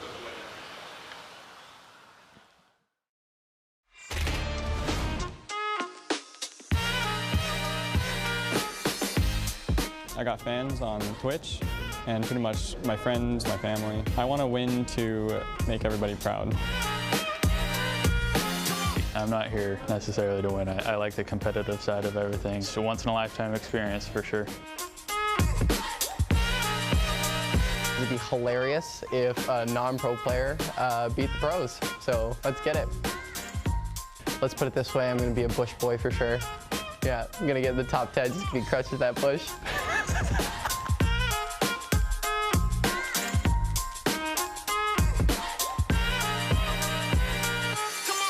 It feels good to show the world your talents and your passions. It makes me feel really good. I want to win just because it would show how much I've grown playing Fortnite. From barely able to do anything in the game to being able to win would be very nice. I think it'd be a good opportunity to get my name out. Also, I mean, it's a lot of money on the line, so mostly the money, let's be honest.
one more game to decide who our top 33 will be to make it on into the $1.5 million grand final on Monday. Who will it be? We don't know yet. Anybody still has a chance to, Courage, as we've seen from previous games. Players, like last game, Saint securing 3 points of his own with the Victory Royale, which puts him well within range for qualifying for Monday. So anybody, whether you've gotten eliminations, no, 0 elims, 0 points, doesn't matter. Because right now, there's an opportunity for any of these players to play out of their minds, get a bunch of points, and make their way to Monday. And that's the beauty of it. Saint just did it. Who else can follow suit? What a fun week we've had so far. The best thing is we're only halfway done after this tonight. We still have qualifying number 3 tomorrow, and then the grand finals that everyone's looking so forward to on Monday. Here are your standings to this point after 3 games. Again, Aiden at the top, 15 elims, 6 total points. Boyer in a close second. Envy Lenane in third at 6 as well. Now you see here the top 33, Jack, on the list here make it into Monday's grand finals, and we do have 1 game left. So like we said, it's anybody's game. 2 points, 1 point. Looking down here towards 32nd, Double O Flower, a teammate of mine, and 33rd as well, making their way in. So anybody on this list, regardless of elimination and total point count, now's the time. You can take advantage of it. And a number of these players have elimination counts already, which for tiebreakers will put them high enough to make it in. It could happen. Can we give a quick shout out to Ghost, who have Aiden in first, Bizzle and Saf, I believe, also in the top 10 or 12. Quite well represented here this weekend. It's awesome to see one of these organizations stepping on into Fortnite, getting involved, and having a lot of success. So congratulations to them. Game 4 will be starting here momentarily. Final predictions. If you're a player, you're at 0 right now, do you change anything for Game 4? I feel like dipping in, kind of getting used to the situation and your environment. Act as if you're at home. It's gonna take you the extra mile, because being comfortable in the environment kind of means everything. I'm gonna be honest with you, Jack. I've watched Myth play a ton. He's an incredible player. He's scary fast at everything that he does. I would expect him to show up big this game. I've got it on him, honestly. Let's see how it all plays on out. You know, the question is, who will join 72 Hours as our top player from the night? Last night it was 72 Hours. Who will be tonight? We actually put together a little piece about 72 Hours to learn more about him. Let's take a look.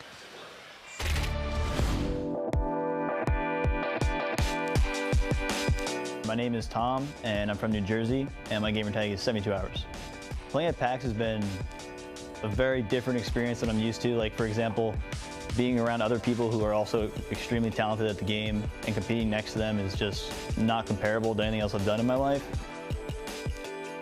So in order to win today, I tried to play really passive early game and just focus on getting a lot of materials and avoiding those early game fights, because a lot of other players will spend that time fighting, and by then other players will have farmed 4 times, 5 times their current mats. The biggest thing is some people don't understand, I feel like, when to rotate, and that kind of hurts them when they're trying to rotate in a zone. They do it too early or too late, and they don't really read the situation correctly, and that's kind of what whittles them down almost, because like your shields and your materials, like it's all currency basically for your life, and people kind of misjudge that, or they'll hold you in storm, which also is really not fun. If I were to win this prize, it would be huge, because I could pay off my house, and then I would just be stress-free. I wouldn't have any bills, and I could just move on from there and continue grinding Fortnite. Every one of my teammates has won a Summer Skirmish, so I feel like it's just the only right thing that I've got to win one too now. So. Ben, you made a gesture the second he brought up one line. Go ahead. Talk to me about it. What stands out for you? Yesterday, I made a comment about how these top-tier players treat even their remaining HP as a currency for when they can and cannot make moves. And the reason he referenced there, right there, is he made the choice to push outside the zone. He knew he was going to spend that HP currency, so to say, on making an intelligent positioning decision. And it paid off huge. It got him the game win. He had shots on Brandon around the corners. He was trying to rotate away, and he spent that currency at just the right time. Hey, smart play from him. He knows that currency quite well, probably better than most people here, as that's why he finished top in that heat. Let me know. Let us know. Use the hashtag Summer Skirmish is 72 Hours. The player that will come out on top in the end will it be someone from night 2 of the qualifiers. Have we yet to see maybe the winner from this weekend play yet? Either way, folks, it is time for game number 4. This crowd has been wonderful so far tonight. There's a look at the players as well. Oh, God, I'm nervous, Lupo. I'm nervous. The last one, Jack. We still have 2 days ahead of us. Yep. But I want to see just how loud people here at PAX can get. Let me hear it. Yeah!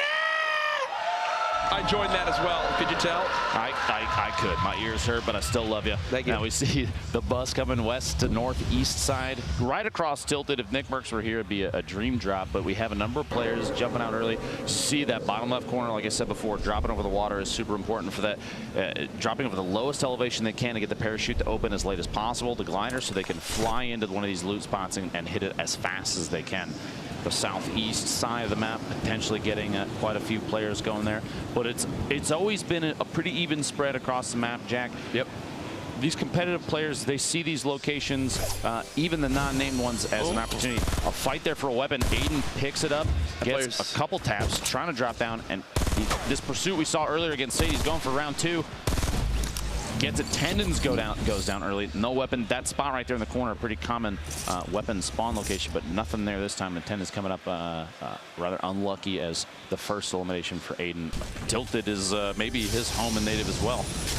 On the leaderboards, we saw that it was Saf who's in the top, I believe, 12 right now. Fly Crunch immediately popping that Portafort, wanting to play the high ground and look for where exactly his opponent is in this top Viking Village / Valhalla area.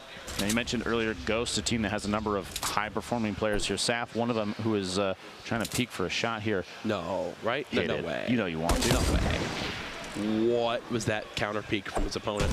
Very fast. It looked like he potentially contacted around the tree next to him. Both these players trying to get a peek shot on each other, but materials super important. Saf recognized that. He's going to start smacking through these little huts out here to try and gather up as much wood as he possibly can, because this engagement, this is the kind of engagement where you know somebody's going to come out alive and somebody's not. 100%. That's Airco. Bouncing on around, only has the ability to build 4 more walls. There's 2 of them. 2. Player just below gets control of the roof. Doesn't pop in right away. At 120 HP, I'm wondering if he's worried about having more or less than his opponent in this situation, or if he just wants to go for it. Oh, and he knows. He must know that Rex is weak. He probably inflicted this damage himself. Airco trying to go for it. Just a quick update. The players that were fighting up top on the top of the mountain, Valhalla, Viking Village, they actually disengaged from each other, so no resolution from that yet. Potentially running into each other later. We'll have to see. More kind of quick little farming from Airco, and it's so funny. You think it really is 5 wood a big difference? 1 wall, 1 ramp could be the difference between life and death. Tempo in double L's. Cuts down Lucy. This is Airco still in that fight from earlier. We kind of popping back and forth. A lot of action happening as fast. There's multiple engagements happening. We'll try and give you as many POVs as possible of all of the fights. And there we go. Airco taking Rex out. The Dooley's coming in big there. Pop that med kit for the moment. That was all the way over at Haunted Hills. Nothing left to his name after that, though. Back over here, this is Cats Talks, who dropped here actually previously and ended up engaging Aiden, I believe, in the second match. Ooh, whiffs that build. He'll drop all the way down to the bottom. And I'm wondering how many people are around here. Is it 1v1? Is there a third party involved? I think that there's a third party. Yes, so it's still Tempo there. There's Aiden and then Cats. You see the map here. A couple locations have potential engagements happening, but this is very, very spread. A lot of players landing. You see there's multiple spots where there's no name. It's not a POI, but there is loot there. And there's a lot of separation. It's interesting, though. You'll see even some engagements in the north side of Tomato Temple at the bridge there. There are two players very close to each other. We have these still, all 3 of them in Tilted Towers here. Cat Stalks, Aiden, and Tempo. I believe this is northeast of Flush Factory. Divine played really well on the heat, looking for elimination here. Gets a couple taps. He still saw that there's shield remaining on his opponent. So aggressive push, gets the shots. The tack, 67, does not get the crit. Only a body shot, and Cub Smiles takes advantage of that. With it's going to be so HP painful left. when he sees the health. When he sees the health, it's just going to add insult to injury. Shido just moving around that top motel area. Gonna have to move towards zone. Not a lot of materials, not a lot of shields, not a lot of health. Back until the Cat Stalks. Stink bombs those aren't necessarily always used for getting elimination, Jack. The other option there is even just a single tag can give away opponent position if you've lost track of them. You'll see competitive players just drop one against a wall on the outside of a building sometimes to check to see if there is someone inside behind that surface. It's a zoning tool as well. You throw that on in, you know, hey, there's no way he can push through this. Now, Velikoti doesn't necessarily have to take this engagement, Jack. That rift to go is so pivotal when depending on your position. Absolutely. And also in the engagement feed, we just saw Poach within a limb. Myth just got in a limb. Lenane also getting involved. Velu breaking on in. It's a dance party now as he's made it into the dance floor, peeking. Where is his opponent? Gets tagged that up for a little bit. Shields. Cup Smiles we saw was down to just 10 HP. Velu can't snap out of his opponent quick enough, so from a 200 hit point pool down to just now 120, now down to just 97, not putting any damage yet into his opponent as of yet. Cub Smiles doing everything he can to stay alive in this final game of the qualifier. If at any point Velikoti feels uneasy about this engagement, he can rift to go his way out of here in an instant, but it's looking like he's going for the fast edits. Velikoti might potentially be out of materials now. Oh my goodness, Cub Smiles found a way to medkit or bandage during all of that as well. A second straight engagement, Lupo, where he's dropped to under 30 health. Fall damage from the tree, got to be very careful around this. They're not super high, but every little bit of HP, that currency, as we were talking about before, counts. And Jay Cuddy, basically in a punching match against it's Myth, a build-off almost. Not a lot of ammunition, minus the shotgun here. He's going to have to make a play up close, potentially. Tons of materials, though. He's in a great position for materials. He's trying to go for basically a bludgeon or a place on one of these to get an edit, take advantage of it. Myth going for the shot. 15 HP left. He's got to stay above him. Get a peek shot with a shotgun is going to be key here. Goes for it on the drop down. The tree actually absorbing a lot of the damage. This was a replay from earlier. Earlier, Myth's elimination earlier on King, but Myth goes down to Jay Cuddy. And that is the end of the event for TSM's Myth. We just lost Myth in that scenario. Jay Cuddy with the elim. We'll see if he can continue to push on through. Looking down at the scoreboard on our end, Animal at 3 elims so far. Another point this game. Gorilla also at 2, and Lenane with 2 elims as well. Aiden with 2 still in this game. You see the feed. Poach actually just got his third on Chuck Nass, which gives him 1 point moving into the next round. But Spades, Divine's teammate who we discussed earlier, these fast edits, Courage. That's 3 layers edited in what feels like a second. Yep. And you can catch an opponent off guard almost instantly with editing that fast. Now, Spades is actually out of material now. No more builds are available, and he's going to have to start taking shots. He's noticing now, and he's going to drop down. These materials just hanging out, waiting to be picked up, as well as some minis, a med kit, there's a campfire. Just spawn there? Like, how did that just happen? Okay, he's more than happy to take all that. Placed a phone call to Epic Games or something on that one. It didn't really, folks. Spades, that launch pad coming in key, choosing to just opt out of an engagement and push this across to retail, which, depending on where people dropped early in the game, may or may not still have loot in it. NRG General stuck in these trees. So many materials. Look at the inventory. Similar of a loadout to 72 Hours, where it's just going 2 weapons, 3 heals. Tristan versus General. Tristan strikes first blood with the damage. Now trying to swap. He misses the shots. The hip fire is in. And General had everything he could ever dream of, but unfortunately loses his first fight. And now Tristan is rewarded with basically everything you could need. Lenane, Kutra, and Crunch all in one little cluster. Lenane might be looking to third party, but it's not an issue yet. What a shot. Pops out from around the corner and whips the shotgun shot on Kutra. Gets the elimination there.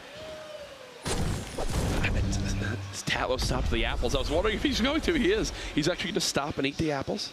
The launch pad from Dr. David. Maybe wants this fight. And I love this too, because if you're seeing an opponent eat apples, you're like, okay, this guy's got to be pretty low. Brilliant pyramids to block the build of his opponent. Will that give him the chance of the high ground? No, he butchers actually his turnaround with the ramp. A brutal word, Akers, but you're not wrong. And David's going to have to try and choose another trajectory. Do you still engage in this situation? Do you still engage like David's going for?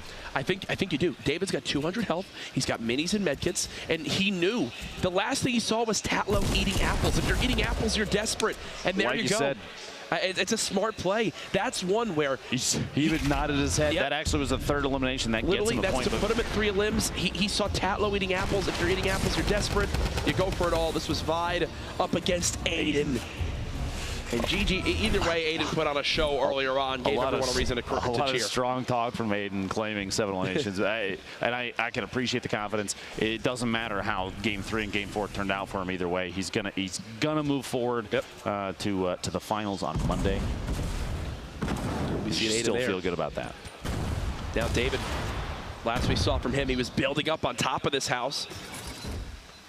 Got the elim, now stuck inside. He's got Animal of all people pushing him. Back on over to Sketch, Kayun, and Bowman. Little 3-player fight.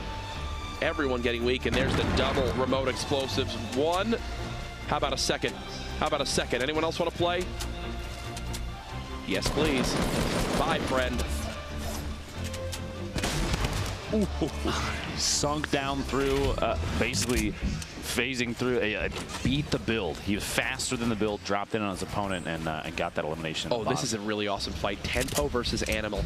Tempo, a name that you've heard so much of from FaZe, a top pro player regarded and known widely across the community. Animal, more trying to build a name for himself in this whole kind of competitive scene. And right now with 5 elims this game, continuing to spread himself out for the rest of the pack. 39 players remaining. The circle has 30 seconds to close, and this is the opposite side entirely from what we've seen in the past. Is far east by Lonely Lodge. Animal right now the only player with 5 eliminations. That's 2 points, and we cut over to him going with these fast edits, pushing up top and trying to counter build against his opponent. To the triangles, you saw him trap his opponent in to try and stop it, and actually standing right next to him and catches Monster with a 140 I'm literally clapping. Shot. Beautifully done. Courage is actually clapping. A beautiful play, a lot of perfect decision making, and capping his opponent with those the pyramids right on top of the ramps. Oh, and then he just ate a rocket from Tempo. I think this is Tempo he's fighting currently. Third party as well. He's got minis he can at least use to heal, but his opponent making sure he has no time to breathe. Here's his chance. Popping those minis will put him back up to 86 HP. Still, the 1 rocket elims him. Will he launch pad out?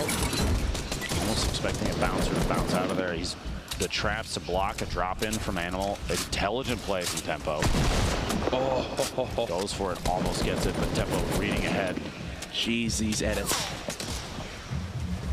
A third party potentially sniping in on Animal while they're in the middle. Animal Tempo in the middle of the fight. Tempo knows he's got a huge health advantage. Oh, he loses the build. Gets Drops only it for shield 90. tags. Unbelievable accuracy from Animal. Gets a 47 and a 50 with the double barrel swaps and finishes the engagement. If you are Tempo, I'm wondering if he got caught with his build out still or something awkward, because if you get that floor on top, you cannot lose that fight. That's one that he needs to win 10 out of 10 times. Joystick might actually have to drop here. Does his opponent even know that? You see him jumping and spinning to look back, but he's just hiding behind the tent. He doesn't have to move. He doesn't have to engage. You got 38 seconds on this rotation now before the storm starts to push people in. Joystick, he kind of just waited it out. He didn't have to do a thing. That's gameplay looking for a top leaderboard position. He's going for This is going to be our ranking highlights after the game. Joystick sneaking out of the zone. A good poach, a player we've seen very often. He secured a number of wins in the Summer Skirmish with Tim the Tatman, among other players that he's played with, and he's a confident player. He can put an entire team on his back, Courage, and he doesn't have to right now because we're playing solos. He has 3 eliminations of his own. That's 1 point already. He's in a great spot, too. I mean, this is where Poach excels. When he gets in these little 1-by-1s and can navigate around and know, hey, we got to peek this, we got to take a look at this. Here's from earlier on with Ghost Bizzle and Laddock. Bizzle, wow, the shots, very accurate shots from above. Ghost Bizzle going down. Animal, we had our eyes on him. He has 7 eliminations right now. That's 3 points for him, which is extremely good. Teenage is above him. He might have to rotate into Gorilla depending on the zone next. And we're looking at the point now when this zone closes, the Storm's going to start to move, and this is the cut down of player count is going to happen now. Teenage underneath. Animal getting a tack shot, 30 damage. He's just going to start pushing into the spray and catches Teenage in the corner. Dude, he is on a tear. And that actually just gave him control of at least the zone area. Another pro player near him, it's Gorilla from Team Envious. 8 elims for Animal. Is tied, I believe, for the most we've seen in a single game with what Aiden dropped in the second game. And he's going for elim number 9. Look, he's not stopping. Here's the zone. You see a lot of players. Everybody pretty much already inside the next safe zone, but the positioning here, it's going to be key. Whether or not you have to move quite a bit for the zone or not. Gorilla just kind of staying. Animal, it's like he scared him with those explodes and now has made his move towards a safe zone. My apologies, I misspoke on which circle it was. We still have one more shrinking down before the movement starts.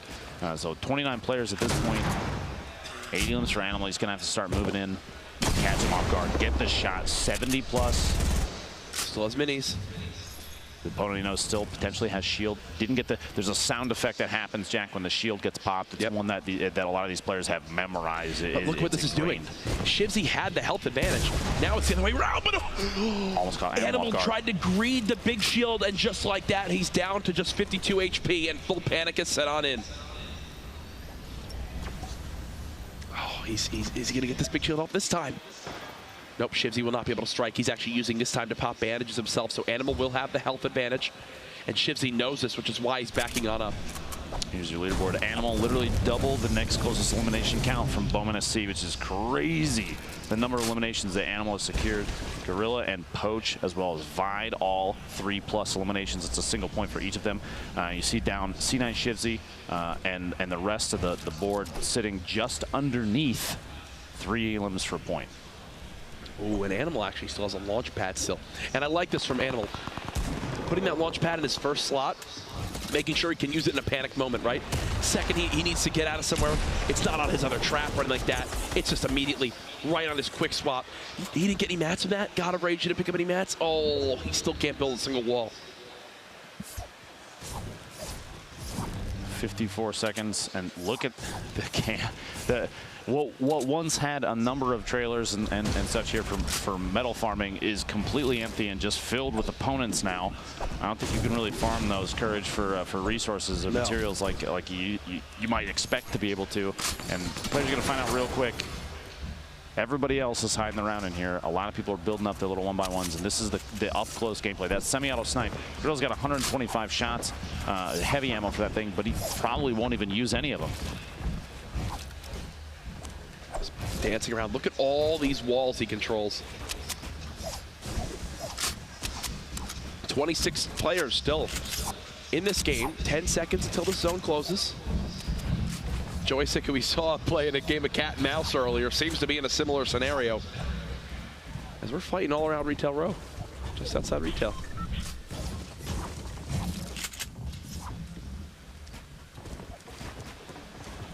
There we go. Misses the edit. Who's got the high ground right now? It seems like there's a few towers like Slaw Pass right here. That's a huge 62 damage tag. He's got another opponent on the open. Just a quick tap, 26 shield, which is enough probably to make that player. You look for people to panic build a little bit. Catches another player rotating. You see, as soon as they start to take shots, materials get used, whether you land hits or not, and so you're whittling down your opponent's resources, whether it's HP or what they can build. He wants a fight right here so bad, it looks like. I mean, yes, he's moving to the zone, but he's got to claim this wall to the right. He just built a ramp because he's going to try and maybe potentially chamber out. Yeah, it's exactly what he's doing. He's building a couple layers of defense and does not realize, Sloth, maybe that Fuzzy is inside the box. That wall that you said he had to claim has an opponent hiding behind it now in the shots. And see, that's why I was wondering why he didn't claim it, and that's actually coming back to punish him. And all that they're trying to do when building multiple of these 1x1s is to make their opponent not know which one they're in. If there's only one 1x1, obviously you're hiding in that. When you've got 5 of these pyramids, it's like whack-a-mole. So a Vague flying in, trying to get inside the safe zone. just a quick glance down at the map. It looks like Logan might be the only one you see down there, the south side of your map right there. He's just away from everybody, and he's going to have to move the furthest right now, starting literally right now. Animal 8 Elim's still alive, looking to secure number 9, maybe be the first player to get into double digits in a single game, and he's going to drop down. He's building up layers underneath himself so that the structure up top can't be knocked down instantly. People can't just drop a single rocket and he'll have to experience fall damage, something like that. Even covering the traps like that can be super effective. You'll find people that'll try and push up from underneath and get caught off guard by just place that wall on the ramp. Yep.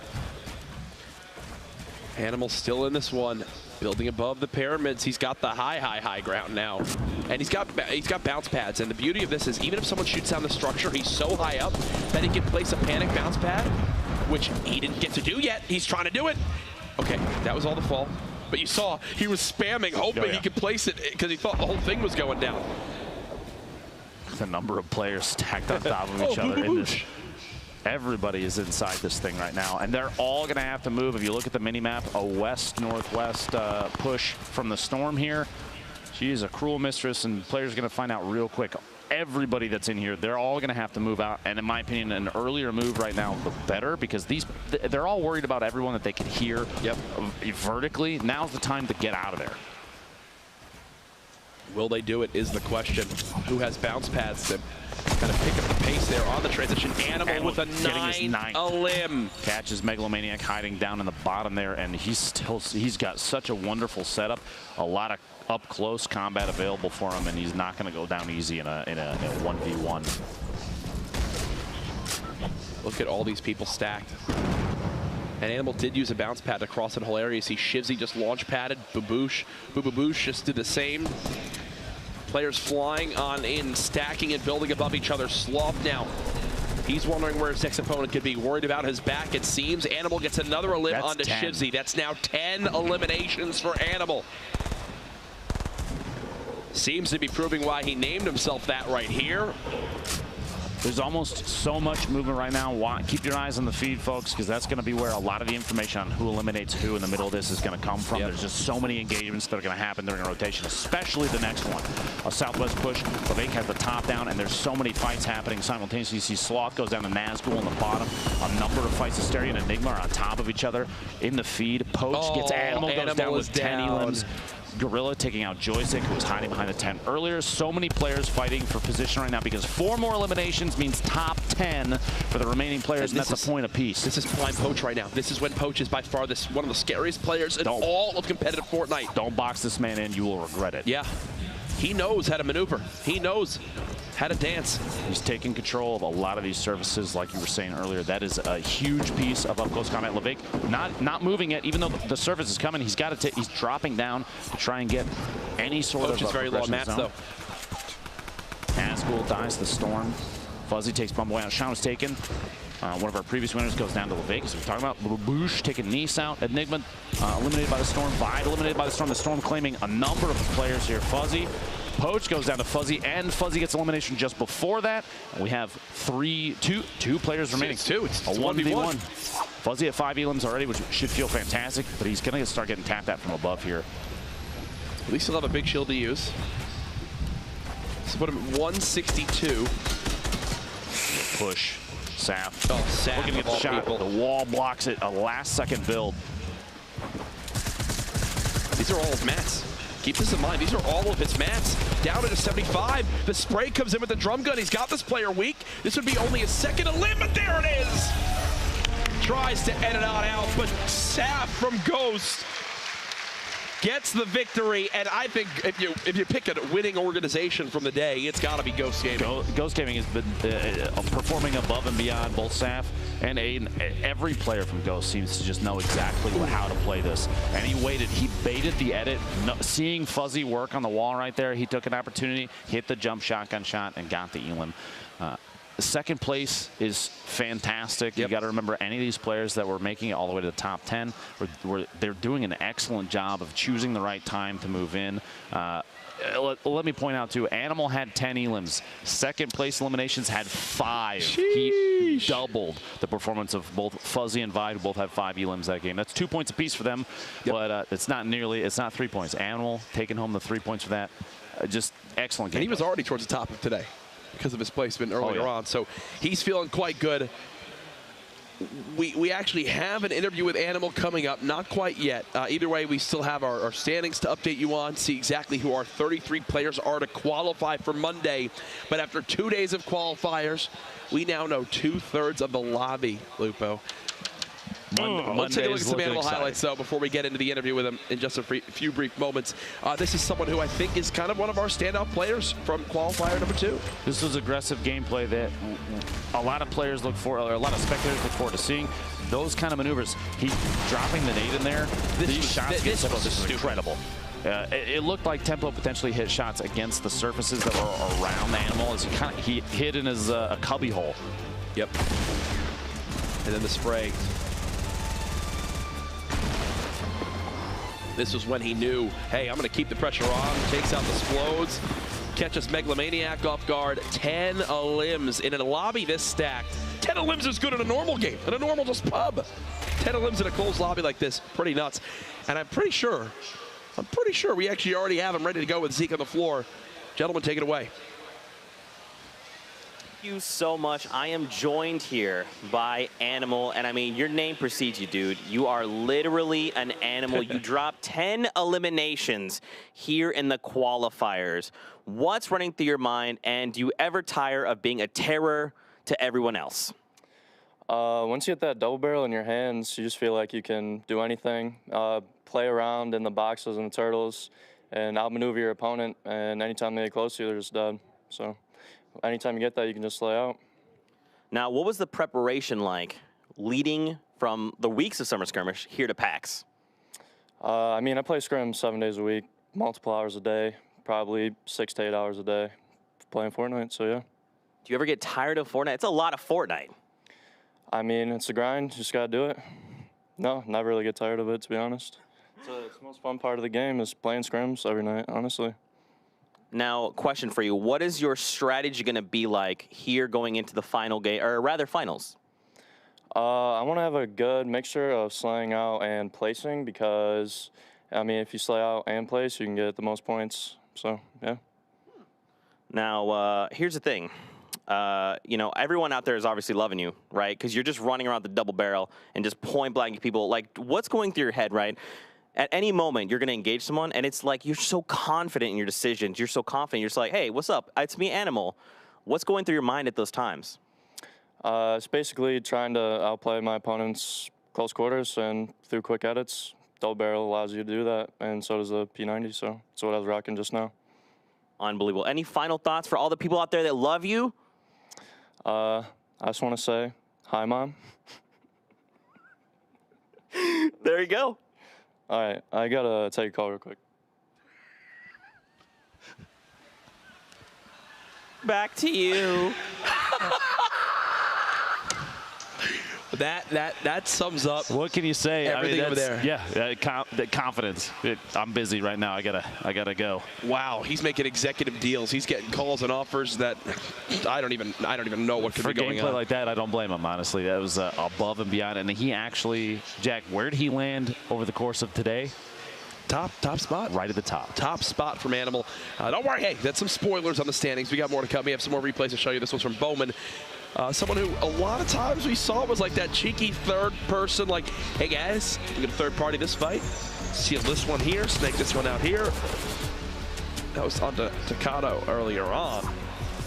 Now my favorite shotgun, the heavy shotgun being employed here. Love to see it. Like you said, maybe not necessarily the star of the show, but even right here, Bowman says, I want to be part of this as well. You guys talk it out, and I'm going to take some shots from distance. The C4 here, pulling getting that elimination on Cayenne. And maybe that's even the best way to play some of this, because you don't have to be in the forefront of aggression. You just have to be there at the right place at the right time, and right here drops in, and Scatch caught in a box in the bottom and securing another elimination. That was edit. Damage, breaks the wall, comes in, swipes, and hits the shot, which is crazy. But then our winner from the final game, Saf from Ghost Gaming, we got to show him some love too. It's only right. This is someone that says, and I know for a fact has played tons and tons of scrims, has practiced for moments like this, and it pays dividends, Lupo, when he gets this victory royale. Strong. trying to break on through, and watch how he baits this edit. Hello. Perfect timing. Yeah, the fist pump at the end He there. knew it. Oh, he knew it. The Team Ghost Gaming, they've been doing just an excellent job. Yep. Just putting on a good show, showing that they know exactly how to play this game and put on and dominate the field. A number of their players are going to, I almost guarantee it, there's going to be a full team of Ghost Gaming in the That's finals nuts. on Monday. That's actually nuts. I know a lot of teams sent out a lot of players, but this is the moment you've all been waiting for. Who are the 33 qualifying for Monday? Let's see our top players here. We know the top 16. It's a look at Animal with the 14 elims and 7 total points. Lines up coming out on top. Congratulations to him. We talked about, you see there 14 elims and Aiden has 18. You might be wondering why is Animal above. He actually has more victory royales. Remember, that's the first tiebreaker option, the first, the checkbox. So Animal having secured the higher placement than Aiden puts him above first place for the qualifiers today, Jack. It's kind of swapping on through. Saint, all he needed was the one game. 2 total elims and 3 points. That was it. That's all he got. That's all he needed was one victory royale. Congratulations to him. Sept in that 5th spot. Again, wasn't putting up monster limbs, Lupo, but that final game puts him so cleanly in a top 5 position now. Remember, top 33 make it in. Here's our 32, and Marksman, Poach, both making it on through. Congratulations to them. Now, anybody on this list that was not a competitive invite from Epic, there's C9 Bandit, the 33rd place. C9 Bandit actually is the one to bump out his teammate, Shibsy. If they're players that played in the heats, the round 1, stage 1, Courage, that doesn't mean they're done yet. Tomorrow morning, a lot of players lining up 6 a.m. can make their way back over here and take a 3rd shot. Sheesh. Getting into the qualifiers tomorrow evening to play in the Monday's grand finals. Well, there's still so much action to come this weekend after 2 days of qualifiers. Lupo, what are your thoughts? Everything so far from the last 2 days have been just wonderful, and we saw both controller and mouse and keyboard gameplay that was incredibly impressive. We've seen more aggressive gameplay than I think I've ever seen in competitive matches with this format, and I love seeing that. People here have been extremely excited, and we have 2 days left, Courage. We're just getting started, baby. We're having some fun here again. This is the Summer Skirmish, the final weekend, 8 weeks of competition, $8 million across the weeks, 1.5 of it this weekend alone. For Dr. Lupo, myself, and the rest of the production team, thank you so much for watching. We'll see you guys again tomorrow, 6 p.m. PST. More action to come. See you there. Oh! Oh! Have a good night.